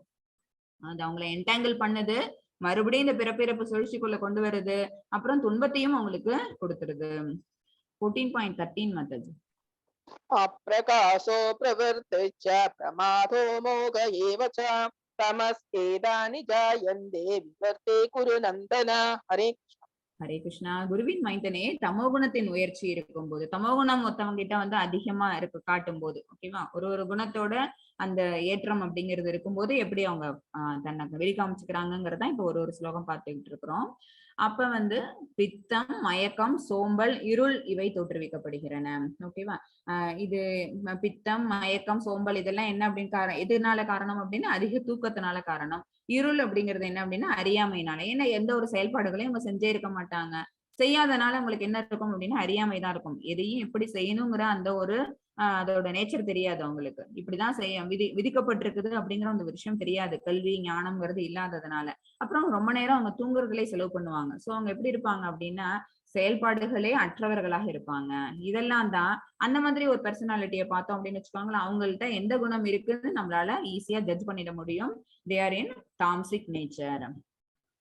இந்த முறையில் உள்ளவர்கள் சத்துவ, ரஜ அண்ட் தமஸ் இறந்த பிறகு எங்கு செல்வார்கள், அவங்களோட டெத், அதுக்கப்புறம் அவங்க எங்கெல்லாம் போவாங்கிறத இப்ப அடுத்து வரக்கூடிய 3 ஸ்லோகங்கள்ல பார்ப்போம். 14 மாதாஜி. यथा सत्मे प्रवर्तेतो प्रलयं यादि देहभृत् ततोत्तमविधां लोकान् अमलान् प्रतिपद्यते. हरे कृष्ण. ஹரே கிருஷ்ணா. சத்துவகுணத்தில் ஒருவன் மரணப்படும் பொழுது பெரும் முனிவர்களும் பக்தர்களும் வாழும் தூய்மையான உலகங்களை அடைகின்றான். சத்துவகுணத்துல ஒருத்தவங்க இருக்கிறாங்க அப்படின்னா அவங்களுக்கு மரணம் சம்பவிக்கும், அவங்களுக்கு மறுபெர்த்தும் உண்டுன்னாச்சு. பகவான் முன்னாடியே சொல்லிட்டாங்க, 4th ஸ்லோகாலே சொல்லிட்டாங்க, அவங்களுக்கு என்ன பிறவிங்கிறது ஒண்ணு உண்டு. ஆனா அந்த புண்ணிய செயல்கள் செஞ்சிருக்காங்க பாத்தீங்களா, அதுக்கான புண்ணிய விளைவுகள் அவங்க அதை ஆட்பட்டு ஆகணும்ல. அந்த புண்ணிய விளைவுகள் எங்க இருக்கும் அப்படின்னு பாத்தீங்கன்னா நல்ல ஏற்ற மிகுந்த சொர்க்கலோகங்கள்ல அவங்க போய் வாழ்ந்துட்டு புண்ணிய கணக்கு தீர்ந்தவுடனே அவங்க மறுபடியும் எங்க வராங்க, இந்த பூலகத்துக்கே வராங்க. அவங்களுக்கு மரணம் நிகழ்ந்த விட்டு அவங்க எங்க போறாங்க, பெரும் முனிவர்களும் பக்தர்களும் வாழும் தூய்மையான உலகங்கள். ஓகேவா? நல்ல நல்ல பிளானட்ஸுக்கு அவங்களோட அடுத்த வாழ்க்கைங்கிறது போகும். 15 மாதாஜி. रससि प्रलयं तत्वा कर्म संगिषु जायते तथा प्रलीनस्तमसि मूढयोनिषु जायते. हरे ஹரே கிருஷ்ணா. ரஜோகுணத்தில் இருக்கும்போது ஒருவன் பலநோக்கு செயல்களில் ஈடுபட்டு இருப்பவரிடையே பிறவி எடுக்கிறான். ரஜோகுணத்துல இருக்கிறவங்க என்ன செய்யறாங்க அப்படின்னா, அவங்க அவங்க வாழ்நாள் பூரா அவங்க செஞ்சிருந்த செயல்பாடு என்ன அப்படின்னு பாத்தீங்கன்னா பலநோக்கு செயல்கள் தான். சரியா? ஃப்ரூட்டி ரிசல்ட்ஸ் கொடுக்கக்கூடிய ஆக்ஷன்ஸே தான் அவங்க பண்ணிட்டு இருந்தாங்க. சோ அந்த மாதிரி பண்றவங்க எங்க இருக்கிறாங்களோ அந்த மக்களிடையே தான் வந்து பிறப்பாங்க. தமோகுணத்தில் இருக்கும்போது அவன் மிருக இனத்தில் பிறவி எடுக்கிறான். ஓகேவா? சோ பலநோக்கு செயல்களில் ஈடுபட்டு இருப்பவர் அப்படின்னா எகைன் இதே இடத்துலதான், இதே பூலகத்திலே தான் அவங்களுடைய மறுபிறவிங்கிறது இருக்கும். இங்க வந்து அவங்க போன ஜென்மால என்ன மாதிரியான செயல்பாடுகளை செஞ்சாங்களோ அதுக்கு என்ன விளைவுகள் இருக்குதோ அதுக்கு தகுந்த உடல் எடுப்பாங்க. அவங்க எடுத்து மறுபடியும் அதே தொழிலை தான் செய்ய போறாங்க. ஓகேவா? அப்ப அவங்களுக்கு அந்த அறிவுங்கிறது இருந்தது, அந்த ஞானம்ங்கிறது அவங்க பெறறதுக்கான வாய்ப்பு இருந்தது அப்படின்னா அப்ப அவங்க வந்து ரஜோகுணத்துல இருந்து மற்ற குணங்களுக்கு அவங்க மாறுறதுக்கான வாய்ப்பு கிடைக்கும். ஆனா இந்த தமோ குணத்துல இருக்கும்போது, தமோ குணம்ங்கிறது கம்ப்ளீட் அறியாமை, மயக்கத்திலே இருந்தவங்க. ஓகேவா? அவங்களோட செயல்கள் எல்லாமே தீய செயல்களா இருந்தது. அவன் மிருக இனத்தில் பிறவி எடுக்கிறான். ஏன் அப்படின்னா அவனுக்கு கொடுத்திருக்கக்கூடிய உடல் வந்து மனித உடலா இருந்தாலும் கூட அறியாமை மூடுலயே அவன் தன்னுடைய வாழ்நாளை கடத்தி இருக்கிறான். அறியாமை அப்படின்னா என்ன அர்த்தம் அப்படின்னா யாருக்கு அந்த அறியாமை இருக்கும் அப்படின்னு பாத்தீங்கன்னா மிருக வாழ்வுல இருக்கிறதுக்கு தான் அறியாமைங்கிறது இருக்கும். ஓகேவா? சோ மிருகத்தை யானை அதுக்கு வந்து அந்த ஞானத்தை கொடுக்கக்கூடியது வாய்ப்பு அமைஞ்சதே கிடையாது. சோ மனித உடல் எடுத்திருக்கும் போது கூட அந்த உயிர்வாழி அவன் மிருக வாழ்க்கை வாழ்ந்ததுனால அவனோட மறுஜென்மாங்கிறது எப்படி இருக்கும் அப்படின்னா மிருக இனத்துலதான் போய் அவனுடைய தன்னுடைய பிறவி எடுக்கிற மாதிரி இருக்கும். ஏன் அப்படின்னா அவன் செஞ்சது பூரா சோம்பல், அப்புறம் தூக்கம், அதிக தூக்கம், சாப்பிட்டுட்டு தூங்கிட்டு இருக்கிறது அப்படின்னா அந்த மாதிரி இழிவான ஒரு செயல்பாடுகளை செஞ்சுட்டு இருக்கிற மிருக இடத்துலதான் போய் அவனுடைய பிறவி அப்படிங்கிறது நெக்ஸ்ட் ஜென்மால இருக்கும். 16 மெத்தட்ஸ். कर्मणः सुकृतस्यागुः सात्विकं निर्मलं फलं रजसस्तु फलं दुःखम् अज्ञानं तमसः फलम्. हरे ஹரே कृष्ण. கிருஷ்ணா. சத்துவகுணத்தில் செயல்படுவதால் ஒருவன் தூய்மை அடைகிறான். சத்துவகுணத்தில் இருக்கும்போது அவன் செய்யக்கூடிய செயல்கள் எல்லாம் வந்து நல்ல செயல்கள், புண்ணிய செயல்களா இருக்கும். கோவில் கட்டுறது, கோவில நிர்மாணம் பண்றது, அப்புறம் கோவில் சுத்தம் பண்றது, அது கட்டுறதுக்கு பணம் பொருள் உதவி பண்றது. ஓகேவா? ஏன்னா அவனோட செயல்பாடுகள் எல்லாமே வந்து நல்ல செயல்பாடுகள் சத்துவகுணத்துல இருக்கிறவங்களுக்குன்னு சொல்லியிருக்கோம். ஏன்னா அவனுக்கு ஆன்மீக ஞானம்னு ஒண்ணு இருக்கும். சரியா? அதனால அவன் தூய்மை அடைகிறான். ரஜோகுணத்தில் செய்யப்பட்ட செயல் வந்து துக்கத்துல போய் முடியும். ஓகேவா? ஏன் அப்படின்னா அவங்க செய்யக்கூடிய செயல்கள் எல்லாமே துன்ப செயல்கள்னு ஏன் சொல்றோம் அப்படின்னா ரொம்ப பலனை எதிர்பார்த்து அவங்க கடின உழைப்பை போட்டு, சரியா, அவங்க தன்னை வந்து ரொம்ப வருத்திக்கிட்டு அவங்க என்ன செய்யறாங்க, பணம்ங்கிறது சம்பாதிக்கிறாங்க. அதுக்கு தானே வீடு கட்டுறத சொன்னோம்ல. ஹவுஸ் கன்ஸ்ட்ரக்ஷன் அப்படின்னா என்ன அப்படின்னா ஒரு சாதாரண வீடு கட்டுறதுக்கும் ஒரு பெரிய பங்களா டைப் வித் ஃபுல் அனிமேட்டிஸ் கட்டுறதுக்கும் வித்தியாசம் இருக்குது. அவ்வளவும் பண்ணணும் அப்படின்னா அவங்க அதுக்கு நிறைய பொருள் செலவு பண்ணி ஆகணும். அப்ப அதுக்கு நிறைய பொருள் ஈட்டணும். அப்ப அவ்வளவு சிரமம், நிறைய ஒர்க் பண்ணி ஆகணும். அவ்வளவு சிரமம் பண்ணி அவ்வளவு சிரமப்பட்டாகணும். அதனால என்ன ஆகுது அப்படின்னா அன்ஹாப்பினஸ்ங்கிறது வந்துருது, அதாவது துக்கம் அப்படிங்கிறது வந்துருது. தமோகுணத்தில் செய்யப்பட்ட செயல் அறிவற்றத்தனத்தில் விளைவுறுகின்றன. இது என்ன அப்படின்னு பாத்தீங்கன்னா சுத்த முட்டாள்தனம். ஓகேவா? அதனால வந்து இப்பயும் துக்கம், அப்புறமேட்டும் என்ன அப்படின்னு பாத்தீங்கன்னா மிருக வாழ்வு தான் கிடைக்க போகுது. சரியா? சத்துவகுணத்துல இருக்கிறவங்க இப்ப சந்தோஷமா இருக்கிறாங்க, தூய்மைப்படுறாங்க. அதனால அவங்களுக்கு வந்து அப்பர் பிளானட்ஸ்ல அவங்களுக்கு அடுத்த ஜென்மா. ரஜோகுணத்துல இருக்கிறவங்க என்ன செய்வாங்க, ஃப்ரூட்டி ரிசல்ட்ஸ் அந்த மாதிரி ஆக்டிவிட்டிஸே செஞ்சுட்டு இருக்கிறாங்க. சோ அவங்களோட வாழ்க்கைங்கிறது துக்க சாகரம் தான். சோ எகெயின் இதே அசாஸ்வதமான உலகத்துல மறுபிறவி எடுக்கிறாங்க. சமகுணத்துல இருக்கிறவன் செய்யறது வந்து என்ன அப்படின்னா முட்டாள்தனமான செயல்பாடுகள். அதனால இப்பயே துக்கம் அனுபவிக்கிறான். அடுத்த ஜென்மாங்கிறது எப்படி இருக்கும் பாத்தீங்கன்னா மிருக வாழ்வு எடுத்து இன்னும் துக்கத்தை அனுபவிக்கிறான். 17 மெத்தட்ஸ். सत्त्वा सञ्जायते ज्ञानं रजसो लोभ एव च प्रमादमोघौ तमसो भवतो ज्ञानम् एव च. हरे ஹரே கிருஷ்ணா. சத்துவகுணத்தில் இருந்து உண்மை ஞானம் விருத்தியாகின்றது. சத்துவகுணம் என்ன பண்ணுது அப்படின்னா நமக்கு வந்து ரியல் நாலேஜ் கொடுக்குது. ரஜோகுணத்தில் இருந்து பேராசை விருத்தியாகின்றது. ரஜோகுணம் என்ன பண்றாங்க, இது வரைக்கும் நம்ம சொன்னதுல இருந்து உங்களுக்கு தெரிஞ்சிருக்கும், கடின உழைப்பு அவங்க போடுறாங்க. அவ்வளவு கடின உழைப்பு போட்டு நிறைய அவங்க வந்து சம்பாதிக்கிறாங்க. அப்ப என்ன ஆகுது, அவங்களுக்கு பேராசை தான். லிமிடேஷன்ஸ் இருக்கு அப்படின்னு பாத்தீங்கன்னா with no limit they are doing work. ஓகேவா? தமோகுணத்திலிருந்து அறிவின்மையும் பித்தமும் மயக்கமும் விருத்தியாகின்றன. ஏன்னா அவங்க என்ன பண்ணல அப்படின்னா செயலின் மேலே இருக்கிறாங்க. அவங்க எந்த செயலையும் செய்யறது கிடையாது. அப்படி செஞ்சாங்கன்னாலும் தீய செயல்களா இருக்குது, விதிமுறைகளுக்கு மீறின செயல்பாடுகளா இருக்கும். சோ அது எப்படி இருக்கும் அப்படின்னு பாத்தீங்கன்னா அறிவின்மைதான். அது என்ன, முட்டாள்தனத்துக்கு தான் அது வழிவகுக்கும். 18 மெத்தட்ஸ். ऊर्ध्वं गच्छन्ति सत्त्वस्ता मध्ये तिष्ठन्ति राजसाः जगन्यगुणवृत्तिस्ता हतो गच्छन्ति तामसाः. ஹரே கிருஷ்ணா. சத்துவகுணத்தில் நிலை பெற்று இருப்பவர் படிப்படியாக உயர் உலகங்களுக்கு மேல் நோக்கி செல்கின்றனர். ஓகேவா, இது எகைன் இந்த இடத்துல ரீட்ரேட் ஆயிருக்குது. சத்துவகுணத்துல இருக்கிறவங்க என்ன செய்யறாங்க அப்படின்னா சந்தோஷமா இருப்பாங்க. இங்க இந்த பூமியில இருக்கும்போது தன்னுடைய வாழ்க்கையை வந்து சந்தோஷமா செயல்படுத்திட்டு இருப்பாங்க. அவங்களுக்கு மறுபிறவிங்கிறது உண்டு, மோட்சம் கிடையாதுன்னு சொல்லியாச்சு. மறுபிறவி எங்க எடுப்பாங்க அப்படின்னா அப்பர் பிளானட்ஸ்ல, நம்மளை விட ஹையர் பிளானட்ல போய் எடுக்கிறாங்க. நல்ல நல்ல முனிவர்களும் ஓகேவா எல்லாம் தெரிஞ்ச பண்டிதர்களும் இருக்கக்கூடிய நல்ல ஒரு பிளானட்ல போய் அவங்களுடைய அடுத்த ஜென்மாங்கிறது இருக்குது. படிப்படியாக உயர் உலகங்களுக்கு மேல் நோக்கி செல்கின்றனர். அங்க போயிட்டு அவங்க என்ன செய்வாங்க, இங்க என்ன பண்ணிட்டு இருந்தாங்களோ அதே வேலைகளை அங்க செய்வாங்கன்னு சொல்லியாச்சு. அதான் ஃபர்ஸ்ட்லயே சொல்லிட்டோம். பக்தனானவன் என்ன செய்வான், அங்க போயிட்டு தன்னுடைய தனித்தன்மை இழக்க மாட்டான். அங்கேயும் போயிட்டு அவன் தன்னுடைய செயல்பாடுகளை தொடர்ந்துதான் செஞ்சுக்கிட்டு இருப்பான். ஓகேவா, சோ உயிர்வாழி இங்கேருந்து அங்க அப்கிரேட் ஆனாலும் கூட அங்க போயிட்டு தன்னுடைய செயல்பாடுகளை நிலைநிறுத்துறது மூலமா அப்ப கிருஷ்ண உணர்வு அப்படிங்கிற அந்த ஞானமும் கிடைச்சுன்னு வச்சுக்கோங்களேன், படிப்படியா உயர் கிரகங்களுக்கு அவங்க மேல் நோக்கி போயிட்டே இருப்பாங்க. ரஜோகுணத்தில் இருப்பவர்களோ பூலகங்களில் வாழ்கின்றனர். ஏன்னா அவங்கள வந்து சுத்தமா கட்டுண்ட ஆத்மாவும் ஆயிட்டாங்க. ஏன்னா ஃப்ரூட்டிவ் ரிசல்ட்ஸ் நினைச்சே நம்ம காரியங்களை பண்றோம் அப்படின்னா நம்ம எங்க மேலேயும் போக மாட்டோம், கீழையும் போக மாட்டோம், இங்கே இருந்துடுறாங்க பகவான். ஓகேவா, அவங்கள பத்தின நினைப்பு நமக்கு சுத்தமா கிடையாது. நம்ம செய்யக்கூடிய செயல்பாடுகள் நல்ல செயல்பாடுகள் தான். நம்ம நல்லா இருக்கணும் தான் நம்மளோட செயல்பாடுகளை அமைச்சுக்கிறோம். நம்ம தான் பெரிய வீட்டுல நம்ம இருக்கணும், நிறைய ஆளணும், நிறைய வசதிகளை சேர்த்து வச்சுக்கணும் அப்படின்னு நம்ம வந்து பலநோக்கு செயல்களை நம்ம செஞ்சுட்டு இருக்கோமா, அப்ப நீ இங்கே இரு, மறுபிறவி எடுத்து நீ மறுபடியும் இங்கே வா, அப்படியே விட்டுறாங்க. தமோகுணத்தில் இருப்பவர்கள் நரக உலகங்களுக்கு கீழ் நோக்கி செல்கின்றனர். தமோகுணத்துல இருக்கிறவங்க தீய செயல்கள் தான் செய்வாங்க, அறியாமையில அவங்க இருக்கிறாங்க. ஞானம் கிடைக்கிறதுக்கான வாய்ப்பு இருந்தாலும் கூட அதை அவங்க பயன்படுத்திக்க மாட்டாங்க. சோ அதனால அவங்களுக்கு என்ன வாழ்வு அப்படின்னா நரக உலகங்களுக்கு செல்லுறாங்க அல்லது மிருக வாழ்க்கையை எடுத்து அவங்க வாழறாங்க. இந்த முறைகளை நான் மீற முடியுமா? இந்த மாதிரி இருக்கக்கூடிய முறைகளை வந்து நம்மளால எப்படி மீற முடியும் அப்படின்னு பாத்தீங்கன்னா, குணங்களுக்கு அப்பாற்பட்டு போனோம்னு வச்சுக்கோங்களேன். அதுதான் சொன்னோம், சுத்த சத்துவ நிலை, வாசுதேவ தலம். அங்க நம்ம ரீச் பண்ணிட்டோம் அப்படின்னா நம்மளாலையும் இந்த குணங்களுக்கு அப்பாற்பட்டு நிக்க முடியும். 19 மாதாஜி. नान्यं गुणेभ्य कर्तारं यदा दृष्टानुपश्यति गुणेभ्यश्च परं वेति मद्भावं सोऽधिगच्छति. हरे कृष्ण. ஹரே கிருஷ்ணா.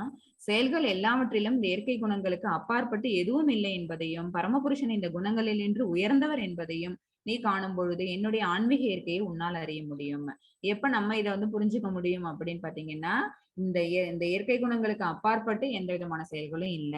சரி, அப்பன்னா என்ன பண்ணணும், இந்த செயல்பாடுகளை செய்யாம இருக்கணும். நம்ம அகர்மவாதியா இருக்கணும். அகர்மவாதின்னா என்ன அப்படின்னா எல்லாத்தையும் பகவானுக்கு அர்ப்பணம் பண்ணிடுறவங்களா இருக்கணும்.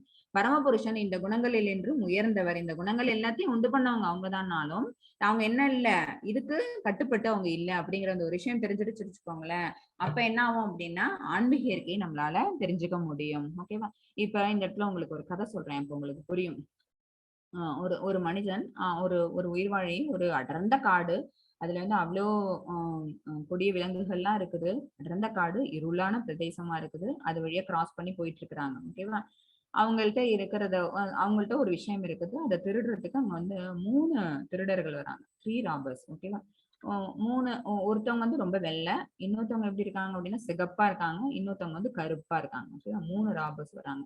வந்துட்டு அவங்கள்ட்ட இருந்து ஒரு விஷயத்த திருடிக்கிட்டு நகர்றாங்க. அப்ப அந்த கருப்பா இருக்காங்கல்ல, அந்த திருடன் சொல்றான், இவனை வந்து இப்படியே நம்ம வந்து கம்ப்ளீட்டா அழிச்சிட்டு போயிடலாம், இவனை வந்து கொலை பண்ணிடலாம் அப்படின்னு சொல்றான். அதுக்கு வந்து இந்த சிகப்பா இருக்காங்கல்ல அந்த திருடன் சொல்றான், இல்ல இல்ல இவனை இங்க இருக்கிற மரத்துல போட்டு நல்லா டைட்டா கட்டி வச்சுட்டு போயிடுவோம் அப்படின்னு 2வது சொல்றான்.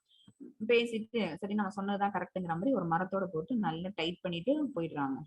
அப்படியே நான் கொஞ்ச நேரம் போகுது, கொஞ்ச நேரம் கழிச்சு அந்த வெள்ளையா இருக்கிறான் அந்த திருடன் மட்டும் திரும்பி வரான். வந்துட்டு இந்த டைப் பண்ணிருக்குல்ல அதை வந்து அவிழ்த்து விட்டுறான்.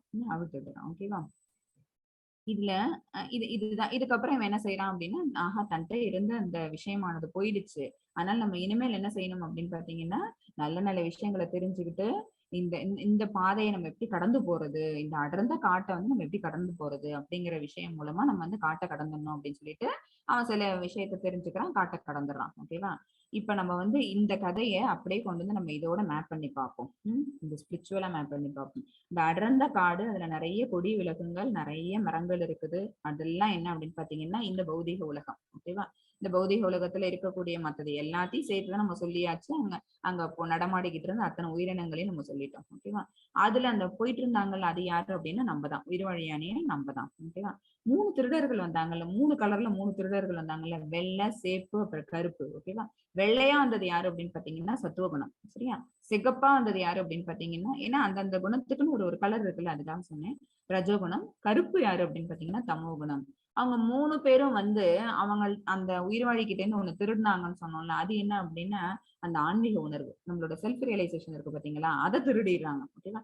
நம்ம பகவான்கிட்ட இருந்து பிரிஞ்சு வந்திருக்கிறோம், அந்த ஞாபகத்தோட தான் வந்திருக்கிறோம். ஆனா வந்துட்டு இங்க குணங்களுக்கு அடிபட்டு போனதுனால, அடிமைப்பட்டு போனதுனால நம்ம என்ன பண்ணிடுறோம் அப்படின்னா பகவானுக்கும் நமக்குமான சம்பந்தத்தை மறந்துடுறோம். என்ன ஆச்சு அப்படின்னா இந்த குணங்கள் என்ன பண்ணிடுது, நம்மளை அடிமைப்படுத்திட்டு அந்த விஷயம் இருக்கு பாத்தீங்களா, அது எடுத்துருது. ஓகேவா? அதனாலதான் அது திருடர்கள்னு சொன்னோம். சரியா? அதுல இந்த கருப்பா இருக்கிறவன் என்ன சொன்னா, அந்த உயிர் வழிய நம்ம இவனை இங்கேயே கொலை பண்ணிடலாம் அப்படின்னு சொன்னான். சோ தமோகுணத்துல இருந்தோம் அப்படின்னா நமக்கு என்ன கிடைக்கும், அழிவுங்கிறது தான் கிடைக்கும். சரியா? ஆனா அந்த சிகப்பா இருந்தான்ல அந்த திருடன் என்ன சொன்னான் அப்படின்னா, இல்ல இல்ல இவனை இங்கே கட்டி போட்டுருவோம் அப்படின்னு சொன்னான்ல. கட்டுறதுன்னா என்ன அர்த்தம் அப்படின்னா, இந்த காட்டுக்குள்ளேயே அவன் திருப்பி திருப்பி திருப்பி இருக்க வேண்டியதுதான். ஓகேவா? அதான் பிறப்பு இறப்பு அப்படிங்கிற கட்டுக்குள்ளேயே நம்ம வந்துடுறோம். எந்த குணத்துல இருக்கும்போது, ரஜோகுணத்தால் கட்டப்படும் போது. நம்ம உயிர்வாழியானவன் ரஜோகுணத்துல ஆளுமைப்பட்டிருக்கும் போது அவனோட பிறப்பு இறப்புங்கிறது அப்கிரேடும் ஆகல, டிகிரேடும் ஆகல, இங்கேயே இருந்துகிட்டு இருக்குது. இந்த காட்டுக்குள்ளேயே அவனை கட்டி போடணும்னு அந்த ரஜோகுணம் சொன்ன மாதிரியே, அந்த திருடன் சொன்ன மாதிரியே, அந்த உயிர்வாழியோட அந்த வாழ்நிலையானது எங்க போயிடுது அப்படின்னா இந்த பௌதிக வாழ்க்கையிலேயே சுழண்டுட்டே ஆகிற மாதிரி அவன் கட்டி போட்டுறான். கட்டி போட்டுட்டு போயிட்டு கொஞ்ச நேரம் கழிச்சு இந்த வெள்ளையா இருக்கிற திருட மட்டும் திரும்பி வரான் பாத்தீங்களா, அது யாரு அப்படின்னா சத்துவகுணம். அவன் என்ன செய்யறான், வந்து இந்த கட்டை அவிழ்த்து விடுறான். ஓகேவா?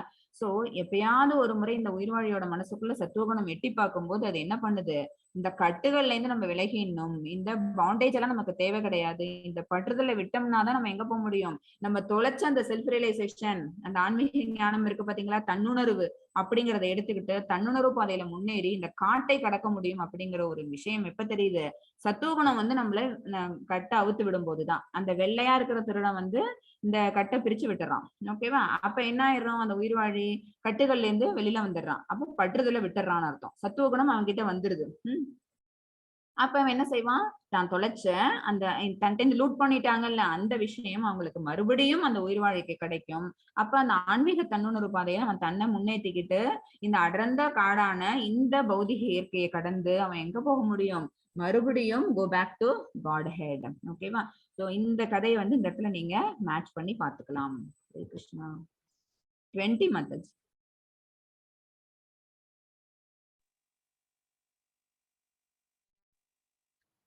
माताजी। Yes, गुणान् Mataji. एतान् अधीत्यत्रीन् देहि देहसमुद्भवान् जन्म मृत्यो जरा दुःखैर्विमुक्तो अमृतमश्नुदे। हरे कृष्ण। ஹரே கிருஷ்ணா. உடலை அடைந்த ஒருவன் இந்த முக்குணங்களில் என்றும் உயர்வு பெறும் பொழுது, இந்த 3 குணங்களை விட்டுட்டு அவன் வெளியில வந்துட்டான்னு வச்சுக்கோங்களேன், அப்ப என்ன இருக்கும் அப்படின்னு பாத்தீங்கன்னா, பிறப்பு இறப்பு மூப்பு இவற்றின் என்றும் இவைகளின் துன்பங்களில் என்றும் விடுதலை பெற்று இதே வாழ்விலும் கூட அமுதத்தை ஒத்த ஆன்மீக வாழ்வின் இன்பத்தை அனுபவிக்க முடியும். அதான் he can get back his own அந்த செல்ஃப் ரியலைசேஷன். ஓகேவா? அந்த ராபர்ஸ் வந்து என்ன பண்ணாங்க, இவன்ட்டேன்னு அதை தட்டி பறிச்சு போயிட்டாங்க, திருடிட்டு போயிட்டாங்க. ஆனா சத்துவகுணம் அவனை மறுபடியும் வந்து அந்த கட்டுக்கள்ல இருந்து அவுக்கும் போது, அந்த விடுதலைப்படுத்தும் போது அவன் என்ன ஆகிறான் அப்படின்னா, அவன் தவற விட்டு அந்த ஆன்மீக தன்னுணர்வு பாதையும் மறுபடியும் மேற்கொள்றான். இதுதான். சரியா? இப்ப இந்த 3 குணங்கள்ல இருந்து அவன் வந்து தன்னை தள்ளி நிறுத்திக்கும் போது அவனால என்ன செய்ய முடியுது, இந்த பர்த், ஜென்மா மிருத்யு ஜரா வியாதி வைக்க, இது 4 தானே டிஃபெக்ட்ஸ், ஹியூமன் லைஃபோட டிஃபெக்ட்ஸ். ஹியூமன் லைஃப்னு இல்ல, இந்த உயிர்வாழியோட டிஃபெக்டே என்ன அப்படின்னு பாத்தீங்கன்னா, இந்த பிறப்பு, அப்புறம் கடைசியா இறப்பு. நடுவுல என்ன வரும், நம்ம வந்து வளருவோம், இருப்போம், அப்புறம் ரீப்ரொடியூஸ் பண்ணுவோம், அப்புறம் உடல் தளரும், அப்புறம் நமக்கு வியாதியானது வரும், அப்புறம் மரணம்ங்கிறது சம்பவிக்கும். இந்த விஷயங்கள் எல்லாத்தையும் இதுல இருந்து அவங்க என்ன பண்ணிடுறாங்க, இதுல இருந்து வரக்கூடிய துக்கம், துன்பம் இதெல்லாம் இருக்கு பாத்தீங்களா, இதுல இருந்து விடுதலை பெற்று இந்த வாழ்க்கையில இருக்கும்போது கூட நம்ம என்ன இருக்கோம், நித்திய பத்தாக்களா தான் இருக்கிறோம், இங்கேயே கட்டுண்ட வாழ்க்கையை தான் வாழ்ந்துட்டு இருக்கிறோம். ஆனாலும் கூட அமுதத்தை ஒத்த ஆன்மீக வாழ்வின் இன்பத்தை நம்ம இங்க அனுபவிக்க முடியும். அது என்ன, நிர்குணவாதியா நம்ம மாறுறது. நிர்குணா அப்படின்னா என்ன அர்த்தம் அப்படின்னா, சுத்த சுத்த நிலைன்னு சொல்லலாம், வாசுதேவ தலம்னு சொல்லலாம். அப்ப நம்மளுக்கு வந்து கம்ப்ளீட்டா நம்மளோட செயல்பாடுகள் எல்லாம் ஆன்மீக செயல்பாடுகளை நம்ம மாத்திக்க முடியும். அப்ப ஆன்மீக செயல்பாடுகள் நம்ம செஞ்சோம்னு வச்சுக்கோங்களேன், நம்ம வாழக்கூடிய வாழ்வு என்ன, ஆன்மீக வாழ்வு தான். அது நமக்கு நித்தியமான இன்பத்தை தான் கொடுக்கும். சோ நம்ம என்ன பண்ணலாம் அப்படின்னா என்ஜாய் பண்ண முடியும். இந்த அறிகுறிகளால் ஒருவர் இந்த முறைகளுக்கு அப்பாற்பட்டவராக அறியப்படுகிறார். அவருடைய நடத்தை என்ன, அவர் இயற்கை முறைகளை இவ்வாறு மீறுகிறார். இதெல்லாம் வந்து அர்ஜுனன் கேட்கக்கூடிய கொஸ்டின்ஸ் 21ல அர்ஜுனன் கேட்கிறாங்க. மத்தது 14, 21. अर्जुन उवाच कैर्लिङ्गैत्रीन् गुणान् एतान् अतीतो भवति प्रभो किमाचार कथं सैतां त्रीन् गुणान् अधिवर्तते हरे ஹரே கிருஷ்ணா. அர்ஜுனன் வினவினான், எனதன்பு இறைவனே, இந்த குணங்களில் என்றும் உயர்ந்தவன் எந்த அறிகுறிகளால் அறியப்படுகிறான்? ஓகேவா? இந்த கொஸ்டின் நமக்கு ரொம்ப முக்கியமாச்சு. இந்த இந்த மூன்று குணங்கள்ல இருந்து அவன் வந்து தன்னை வெளிப்படுத்திக்கிட்டான் அப்படின்னா அப்ப அவனோட சிம்டம்ஸ் எப்படி இருக்கும், எந்த அறிகுறிகளால அவனை நம்மள தெரிஞ்சுக்க முடியும், அப்புறம் அவனுடைய நடத்தை எப்படி இருக்கும், எவ்வாறு அவன் இயற்கையின் குணங்களில் என்றும் உயர்கிறான், எப்படி அவன் அதை கிராஸ் ஓவர் பண்ணான், இந்த விஷயங்களை அர்ஜுனன் கேட்கிறாங்க. மத்தேயு 22, 23, 24, 25 நாலுமே. श्री भगवानुवाच प्रकाशं च प्रवृत्तिं च मोहम् एव च पाण्डव न द्वेष्टि सम्प्रवृत्तानि न निवृत्तानि काङ्क्षति उदासीन वदासीनो गुणैर्यो न विचाल्यते गुणा वर्तन्त इत्येवं यो वदिष्ठति नेङ्कदे समदुःख सुखस्वस्थः समलोष्टाश्मकाञ्चनः तुल्य प्रिया प्रियो धीर तुल्य निंदात्म संस्तुतिः मानापमानयो तुल्य तुल्यो मित्रादिपक्षयोः सर्वारंभ परित्यागी गुणातीत स उच्यते हरे कृष्ण ஹரே கிருஷ்ணா. அர்ஜுனன் கேட்ட அந்த கொஸ்டினுக்கு பகவான் வந்து இந்த குணங்கள்ல இருந்து உயர்ந்தவன் யாரு, எப்படி இருப்பாங்க, அவங்களோட நடத்தை என்ன, அவங்களோட சிம்டம்ஸ் என்ன அப்படிங்கிறது பகவான் இந்த 4 ஸ்லோகங்கள்ல விவரிச்சிருக்கிறாங்க. பகவான் கூறினார், பிரகாசம், பற்று, மயக்கம் இவை தோன்றி இருக்கும் போது அவற்றை வெறுக்காதவனும். சரியா? பிரகாசம், பற்று, மயக்கம் இவை தோன்றி இருக்கும் போது அவற்றை வெறுக்காதவனும், அவை மறைந்திருக்கும் போது அவற்றிற்காக ஏக்கம் அடையாதவனும். ஓகேவா? அவன் என்ன இருக்காது, இன்பம் துன்பம் ரெண்டுத்தையும் சமனோக்கோட காண்பான். இதுக்கு எக்ஸாம்பிளுக்கு தான் இந்த இடத்துல நாரதரை போட்டிருக்கிறாங்க. ஓகேவா? நாரதர் யாரு அப்படின்னா அக்கர்மவாதி. அவங்க செய்யக்கூடிய செயல்பாடுகள் எப்பவுமே பக்தி செயல்பாடாதான் இருக்கும். பகவானுக்குரிய காரியங்கள் மட்டும்தான் அவங்க செய்வாங்க. அவங்கள திருப்திப்படுத்தக்கூடிய செயல்பாடுகள் தான் அவங்களோடதா இருக்கும். சோ ஃபர்ஸ்ட் குவாலிட்டி ஒரு தூய பக்தனுக்கு என்ன இருக்கணும் அப்படின்னா இன்பம் துன்பம் ரெண்டுத்தையும் சமநிலையோட நோக்கணும். ஓகே, அவங்களுக்கு விருப்பு வெறுப்பு அப்படிங்கிறது எதுவும் இருக்கக்கூடாது. அதுதான் முதல் பாயிண்ட் இங்க இருக்கிறது. பிரகாசம், பற்று மற்றும் மயக்கம் இவை தோன்றி இருக்கும் போது அவற்றை வெறுக்காதவனும், அவையெல்லாம் மறைந்திருக்கும் போது அவற்றிற்காக ஏக்கம் அடையாதவனும், அப்புறம் இயற்கை குணங்களின் ஜட விளைவுகளை கவனிக்காமல் உறுதியா இருப்பவனும். ஓகேவா? இந்த குணங்கள் எல்லாம் நம்மள ஆட்படுத்துது அப்படிங்கும் போது நமக்கு என்ன வரும், அந்த மாதிரியான செயல்பாடுகளை செய்யறதுக்கு தூண்டும். ஓகேவா? ஆனா அது எல்லாத்தையும் கவனிக்காம உறுதியா இருக்கணும். குணங்களே செயல்படுகின்றன என்று அறிபவனும். அப்படி ஒரு செயல்பாடுகள் செய்த மாதிரி இருந்தாலும் அது இந்த ஆத்மாவானது செய்யல, குணங்களால் அது நடத்தப்படுது அப்படிங்கிற அறிபவனும். இன்ப துன்பங்களை சமமாக பார்ப்பவன். இதுதான் ஃபர்ஸ்ட் பாயிண்ட்டும் இதேதான். இன்ப துன்பங்கள் மண்கட்டி, கல், பொன் போன்றவற்றை சமமாக காண்பவனும். ஒரு தூய பக்தனோட குவாலிட்டி என்னங்கிறத நம்ம வந்து பார்த்திருக்கிறோம், 9th சாப்டர்ல பார்த்திருக்கிறோம். என்ன அப்படின்னு பாத்தீங்கன்னா, அவங்க எல்லாத்தையும் சமநோக்கோட காண்பாங்க. அவங்களுக்கு மண்ணும் ஒண்ணுதான், கல்லும் ஒண்ணுதான், பொன்கட்டியும் ஒண்ணுதான். அறிவு நிறைந்தவனும். இத்தனை ஞானம் கிடைச்சிருக்குல்ல, பகவான் இவ்வளவு தெய்வீக ஞானங்கள் கொடுத்திருக்கிறாங்க. சோ அறிவு நிறைந்தவனும், புகழ்ச்சியும் இகழ்ச்சியும் ஒன்றாக காண்பவனும், மான அவமானத்தால் மாறுபாடு அடையாமல் இருப்பவனும். சரியா? அவனுக்கு புகழ்ச்சி அப்புறம் இகழ்ச்சி, அவனை யாரும் புகழ்ந்தாலும் அதுக்காக என்ன பண்ண மாட்டாங்க, சந்தோஷப்பட மாட்டாங்க. யாரும் இகழ்ந்தாலும் அதுக்காக துக்கப்பட மாட்டாங்க. அப்புறம் மானமடைஞ்சா ஒரு மான செயல், அவங்களை வந்து பெருமைப்படுத்துற மாதிரி ஒரு செயல் நடந்தாலும் சரி, அல்லது அவங்களை அவமானப்படுத்துற மாதிரி செயல் நடந்தாலும் சரி, அதுக்காக மாறுபாடு காட்ட மாட்டாங்க. அப்புறம் நண்பன், எதிரி ரெண்டு பேரையும் ஒரே போல நடத்துவாங்க. எல்லா விதமான பல்லநோக்கு செயல்களையும் துறந்தவனாக இருப்பாங்க. ரஜோகுணம், தமோகுணம், தாம்சி குணம், சத்துவகுணம் மூணுமே அவங்கள்ட்ட இருக்காது. ஆன ஒரு மனிதன் இயற்கை குணங்களில் என்றும் உயர்ந்தவனாக கூறப்படுகின்றான். So these are the symptoms. ஒரு மனிதன் குணங்களுக்கு அப்பாற்பட்டு இருக்கான் அப்படின்னா இந்த மாதிரியான சிம்டம்ஸ் அவன் வெளிப்படுத்தலாம். சரியா? அல்லது இந்த மாதிரியான விஷயங்களை அவனோட தன்னோட ஆத்மாவுக்கு அவன் ஏத்துக்கிட்டான் அப்படின்னா அவன் தான் யாரு அப்படின்னா, அவனுடைய நடத்தை இதே மாதிரி இருந்தது. நண்பன் அப்புறம் எதிரி ரெண்டு பேரையும் ஒரே மாதிரி பாவிச்சான்னா, மானம் அவமானம் ரெண்டுத்தையும் ஒரே மாதிரி அவன் சந்திச்சான்னா, புகழ்ச்சி இகழ்ச்சி எல்லாத்தையும் ஒரே மாதிரி அவன் நேர்கொண்டானா, இந்த மாதிரி விஷயங்கள் எல்லாத்தையும் ஒரே சமபார்வையில அவன் பார்த்தான்னாலே தீஸ் ஆர் த சிம்டம்ஸ். ஓகேவா? இதெல்லாம் தான் வந்து அர்ஜுனன் கேட்ட வினாக்களுக்கான வினாவான பதிலா பகவான் இங்கே கொடுக்குறாங்க. விடை இதுதான் வந்து பகவான் கொடுக்கிறது. 26 மாதாஜி. மாம் ச யோ வியபிசாரேன பக்தி யோகேன சேவதே சகுணான் சமதீத்யைதான் பிரம்ம பூயாய கல்பதே. ஹரே கிருஷ்ணா. பிரம்ம பூயாய கல்பதே, பிரம்ம நிலைக்கு வந்து விடுகிறான். யாரு அப்படின்னா, பூரண பக்தி தொண்டில் ஈடுபட்ட எந்த நிலையிலும் இழிவடையாத ஒருவன். எந்த நிலையும் இழிவடையாத ஒருவன், அவனுக்கு இழிவுங்கிறது நடக்கும். பௌதிக செயல்பாடுகளுக்கு நடுவுல நம்ம இருந்துகிட்டு இருக்கும் போது, இந்த வாழ்க்கையை நம்ம லீட் பண்ணிட்டு போகும்போது நமக்கு புகழ்ச்சி இகழ்ச்சி ரெண்டும் இருக்கும், மானம் அவமானம் ரெண்டும் இருக்கும். நம்மள யார் ஒருத்தவங்க இன்பத்தை கொடுக்குறாங்களோ அவங்களே நமக்கு துன்பத்தையும் கொடுக்கக்கூடியவங்களா இருப்பாங்க. ஓகேவா? ஆனா அதுக்காக எல்லாம் சோர்ந்து போயிடாம, இதுக்காக நம்ம மகிழ்ச்சியும் வெளிக்காட்டாம, அந்த மாதிரி விஷயங்களுக்காக நம்ம சோர்ந்தும் போயிடாம, யார் ஒருத்தன் சமநிலையோட இருக்கிறானோ அவன் ஜட இயற்கையின் குணங்களை உடனடியாக கடந்து பிரம்ம நிலைக்கு வந்தடைகிறான். அவன் இங்கே அங்க போகணும் கூட அவசியம் கிடையாது. ஓகேவா? அவன் இங்க இருக்கும் போதே, இதுதானே 4 ஸ்லோகங்களுக்கு முன்னாடி பகவான் சொன்னது என்ன அப்படின்னா, அவன் இந்த ஜட வாழ்க்கையை வாழ்ந்துட்டு இருக்கும் போதே அமுதம் போன்ற சுவைமிக்க அந்த ஆன்மீக வாழ்க்கையும் அவன் சேர்ந்து வாழறான். ஓகேவா? அப்ப என்ன, அங்கதான் போய் தான் நம்ம அந்த ஆன்மீக வாழ்வை வாழணும்னு அவசியம் கிடையாது. தூய பக்தனா நம்ம நிலைநிறுத்திக்கிட்டோம் அப்படின்னா இங்கேயே நம்மளால we can enjoy the same life here too. ஓகேவா? பூரண பக்தி தொண்டு. அதுக்கு என்ன நம்ம செயல்பாடு பண்ணணும் அப்படின்னா devotional service, complete devotional service நம்ம பண்ணணும். அதுலயே நம்ம என்கேஜ் பண்ணிட்டோம்னு வச்சுக்கோங்களேன். அப்ப நமக்கு என்ன இருக்காது, இந்த மாதிரி டுயாலிட்டிஸ் எதுவுமே நம்மள தாக்காது. சமநிலையோட நம்ம இருக்க ஆரம்பிப்போம். எந்த விதமான சூழ்நிலைகளோட தாக்கமும் நம்மள ஒண்ணுமே பண்ணாது. நம்மள்ட்ட மாறுபாட கொண்டு வராது. எந்த சேஞ்சஸும் நம்மள்ட்ட இருக்காது. அப்ப இழிவு அடைய மாட்டோம். இதுக்காக சத்துவகுணம், தமோகுணம், ரஜோகுணம் இதுல எல்லாம் இருக்கிறவங்க எல்லாம் என்ன பண்ணணும் அப்படின்னா, நான் தன்னுணர்வு பாதை அப்படிங்கிற அந்த ஒரு விஷயத்த மேற்கொண்டு பகவான் மேல பக்தி செலுத்தி அவங்களுக்கான தூய தொண்டை பண்ண ஆரம்பிச்சோம் அப்படின்னா எந்த குணமா இருந்தாலும் கூட அதுல இருந்து ஏற்றம் பெற்று சுத்த நிலைக்கு வர முடியும். தமோ குணத்துல இருக்கவங்களும் கூட என்ன செய்ய முடியும், ரஜோகுணத்துக்கு தன்னை மாத்திக்க முடியும். ரஜோகுணத்துல இருக்கவங்க சத்துவ நிலைக்கு மாத்திக்க முடியும். அப்போ ஒருத்தவனால என்ன செய்ய முடியும் அப்படின்னா சத்துவ நிலைக்கு மாற முடியும். எல்லாமே நம்ம வைக்கக்கூடிய பிரயத்தனங்கள் தான். இந்த கட்டுண்ட ஆத்மா அப்படிங்கிற விலங்க உடைச்சோம் அப்படின்னாலே, நம்மளோட பிரயத்தனங்களை நம்ம அதிகப்படுத்தணும் அப்படின்னாலே நம்மளாலேயும் நிச்சயமா என்ன செய்ய முடியும் அப்படின்னா இந்த பிரம்ம நிலையை நம்ம இங்க உலகத்துல இருக்கும் போதே, ஜட உலகத்துல இருக்கும் போதே நம்மளாலையும் ரீச் பண்ணிக்க முடியும். 27 மாதாஜி. ब्रह्मणो हि प्रतिष्ठागम् अमृतस्याप्ययस्य च शाश्वतस्य च धर्मस्य सुखस्यैकान्तिकस्य च. हरे கிருஷ்ணா. இறுதி சுகத்தின் ஆதார நிலையானதும், இறுதி சுகம்ங்கிறது என்ன அப்படின்னா பரமனை அடைதல். ஓகேவா? பகவான் அடையிறது தான்.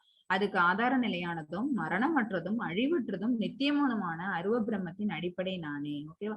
பகவானோட நம்ம இதை எத்தனையோ நிறைய நம்ம பார்த்திருக்கிறோம். ஓகேவா? பகவானுடைய ஆரம்ப நிலை நம்ம நியோஃபைட்டா இருக்கும்போது, அதாவது முதல் தரமான அந்த பக்தி நிலைக்கு நம்ம வர்றதுக்கு முன்னாடி என்ன செய்வோம் அப்படின்னு பாத்தீங்கன்னா, கொஞ்சம் கொஞ்சமா தான் நம்மளோட பக்தி பாதையை மேம்படுத்திக்கிட்டே போக முடியும். நம்ம ஆரம்ப நிலை பக்தர்களா இருந்ததுல இருந்து அப்புறம் என்ன ஆகும் அப்படின்னா கொஞ்சம் அதிகமா பக்தி செலுத்த ஆரம்பிச்சு பகவான் மேல அதிக பக்தி தொண்டு பண்ண ஆரம்பிப்போம். அப்புறம் முதல் தரமான பக்தனை நம்ம உயர்த்திப்போம். ஓகேவா? நம்ம எல்லாருமே இப்ப யாரு அப்படின்னா ஆரம்ப நிலை பக்தர்கள். ஆரம்ப நிலை பக்தர்களோட குவாலிபிகேஷனே என்னன்னு சொல்லியிருக்கோம் அப்படின்னா, பகவானை நம்ம எல்லாரும் என்ன செய்யறோம், கீதை படிக்கிறதுனால அவங்களுக்கு சுய ரூபங்கிறது உண்டு. சரியா? அப்புறம் அவங்களை அந்த ரூபத்தோட வழிபடணும். அப்படி வழிபட்டோம் அப்படின்னா அவங்களை நம்மளால என்ன பண்ணிக்க முடியும், நிறைய பக்தி தொண்டு செலுத்த முடியும். அவங்கள சாட்டிஸ்ஃபை பண்ண முடியுங்கிற விஷயம் நமக்கு தெரியுது. ஆனா ஒரு பக்தனானவன் எப்படியும் பகவான பிரார்த்தனைகள் வைக்கலாம் அப்படின்னு பாத்தீங்கன்னா அந்த தோன்றாத அருவமாவும் கூட அருவ பிரம்மம் அப்படின்னு.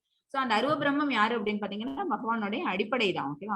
அவங்களோட ஃபர்ஸ்ட் அவங்களை நம்ம எப்படி உணர்றோம், முதல் ஸ்டேஜ் ஆஃப் ரியலைசேஷன்ங்கிறது என்ன அப்படின்னா தோன்றாத அருவ பிரம்மமா தான் நம்ம உணர்றோம். ஓகேவா? அப்ப அவங்கதான் என்ன அப்படின்னு பாத்தீங்கன்னா இறுதி சுகத்தின் ஆதார நிலை அவங்கதான். இந்த லெவல நம்ம ரீச் பண்ணிட்டோம்னாலே அடுத்தது பரமாத்மா ரூபத்தை நம்மளால ரியலைஸ் பண்ணி பார்க்க முடியும். அடுத்தது பகவான் ரூபத்துக்கு நம்மளால ரியலைஸ் பண்ணி பார்க்க முடியும். அது மரணமற்றது, அது அழிவற்றது, ஓகேவா? நித்தியமானது. இது எல்லாத்துக்கும் அடிப்படை யாரு, அது என்ன அப்படின்னு பாத்தீங்கன்னா பேஸ் யாரு அப்படின்னு பாத்தீங்கன்னா பகவான் கிருஷ்ண பரமாத்மா தான். இது இம்பார்ட்டன்ஸ் ஸ்லோகம், பிரம்மணோகி பிரதிஷ்டாகம். ஓகேவா? இது என்ன அப்படின்னா குணங்களுக்கு அப்பாற்பட்டு நம்ம நிற்கும் போதுதான் இந்த விஷயம் நமக்கு தெரியும். சத்துவகுணத்திலேயோ ரஜோகுணத்திலேயோ தமோகுணத்திலேயோ இருக்கும்போது நம்மளால என்ன பண்ண முடியாது, இந்த மாதிரியான விஷயங்களை நம்மளால புரிஞ்சுக்க முடியாது. குணத்தின் பால் இல்லாம நம்ம என்ன செய்யணும், ஆத்மாங்கிறது தன்னுணர்வு பாதை நோக்கி வரும்போது, தன்னுணர்வு பாதையை உணர்ந்துக்கணும் அப்படிங்கிற அந்த பாதையை தேர்ந்தெடுத்து வரும்போது பகவான முதல்ல நம்ம எப்படி ரியலைஸ் பண்ணிக்கிறோம் அப்படின்னா அருவ பிரம்மமாதான். அப்ப அதுக்கு காரணம் யாரு அப்படின்னு பாத்தீங்கன்னா பகவான் இருப்பு. அது இருக்கிறதுனாலதான் நமக்கு அருவ பிரம்மங்கிறது காட்சி அளிக்குது அப்படிங்கிற விஷயம் தான் இதுல சொல்லப்பட்டிருக்குது. இது நம்ம எகைன் நம்ம பார்த்த அதே அத்தியாயம் 14 மேற்பார்வை தான் இப்ப இந்த 29 முறைகளை பாற்றுதல் அப்படிங்கிறது 19 to 27 வரைக்கும் இவங்க பகவான் என்ன சொல்லியிருக்காங்க அப்படின்னா, யாரு இந்த மாதிரியான சிம்டம்ஸ காட்டுவாங்க, எப்படி காட்டுவாங்க அப்படிங்கிற கேள்விக்கு பகவான் கொடுத்த பதில்கள் தான் இந்த 4 ஸ்லோகங்கள். அதுக்கு எக்ஸாம்பிளா தான் நம்ம அந்த நாரதரை பார்த்தோம். அப்புறம் இந்த 2 ஸ்லோகத்திலையும் பகவான் என்ன சொல்லியிருக்கிறாங்க அப்படின்னா, குணங்களுக்கு அப்பாற்பட்டு நம்மளோட செயல்பாடுகள் அமைச்சுக்கிட்டோம், பூரண பக்தி தொண்டு நம்ம செயல்பாடுகளை வச்சுக்கிட்டோம் அப்படின்னா நம்மளால என்ன செய்ய முடியும், பகவானை ரீச் அவுட் பண்ண முடியும்.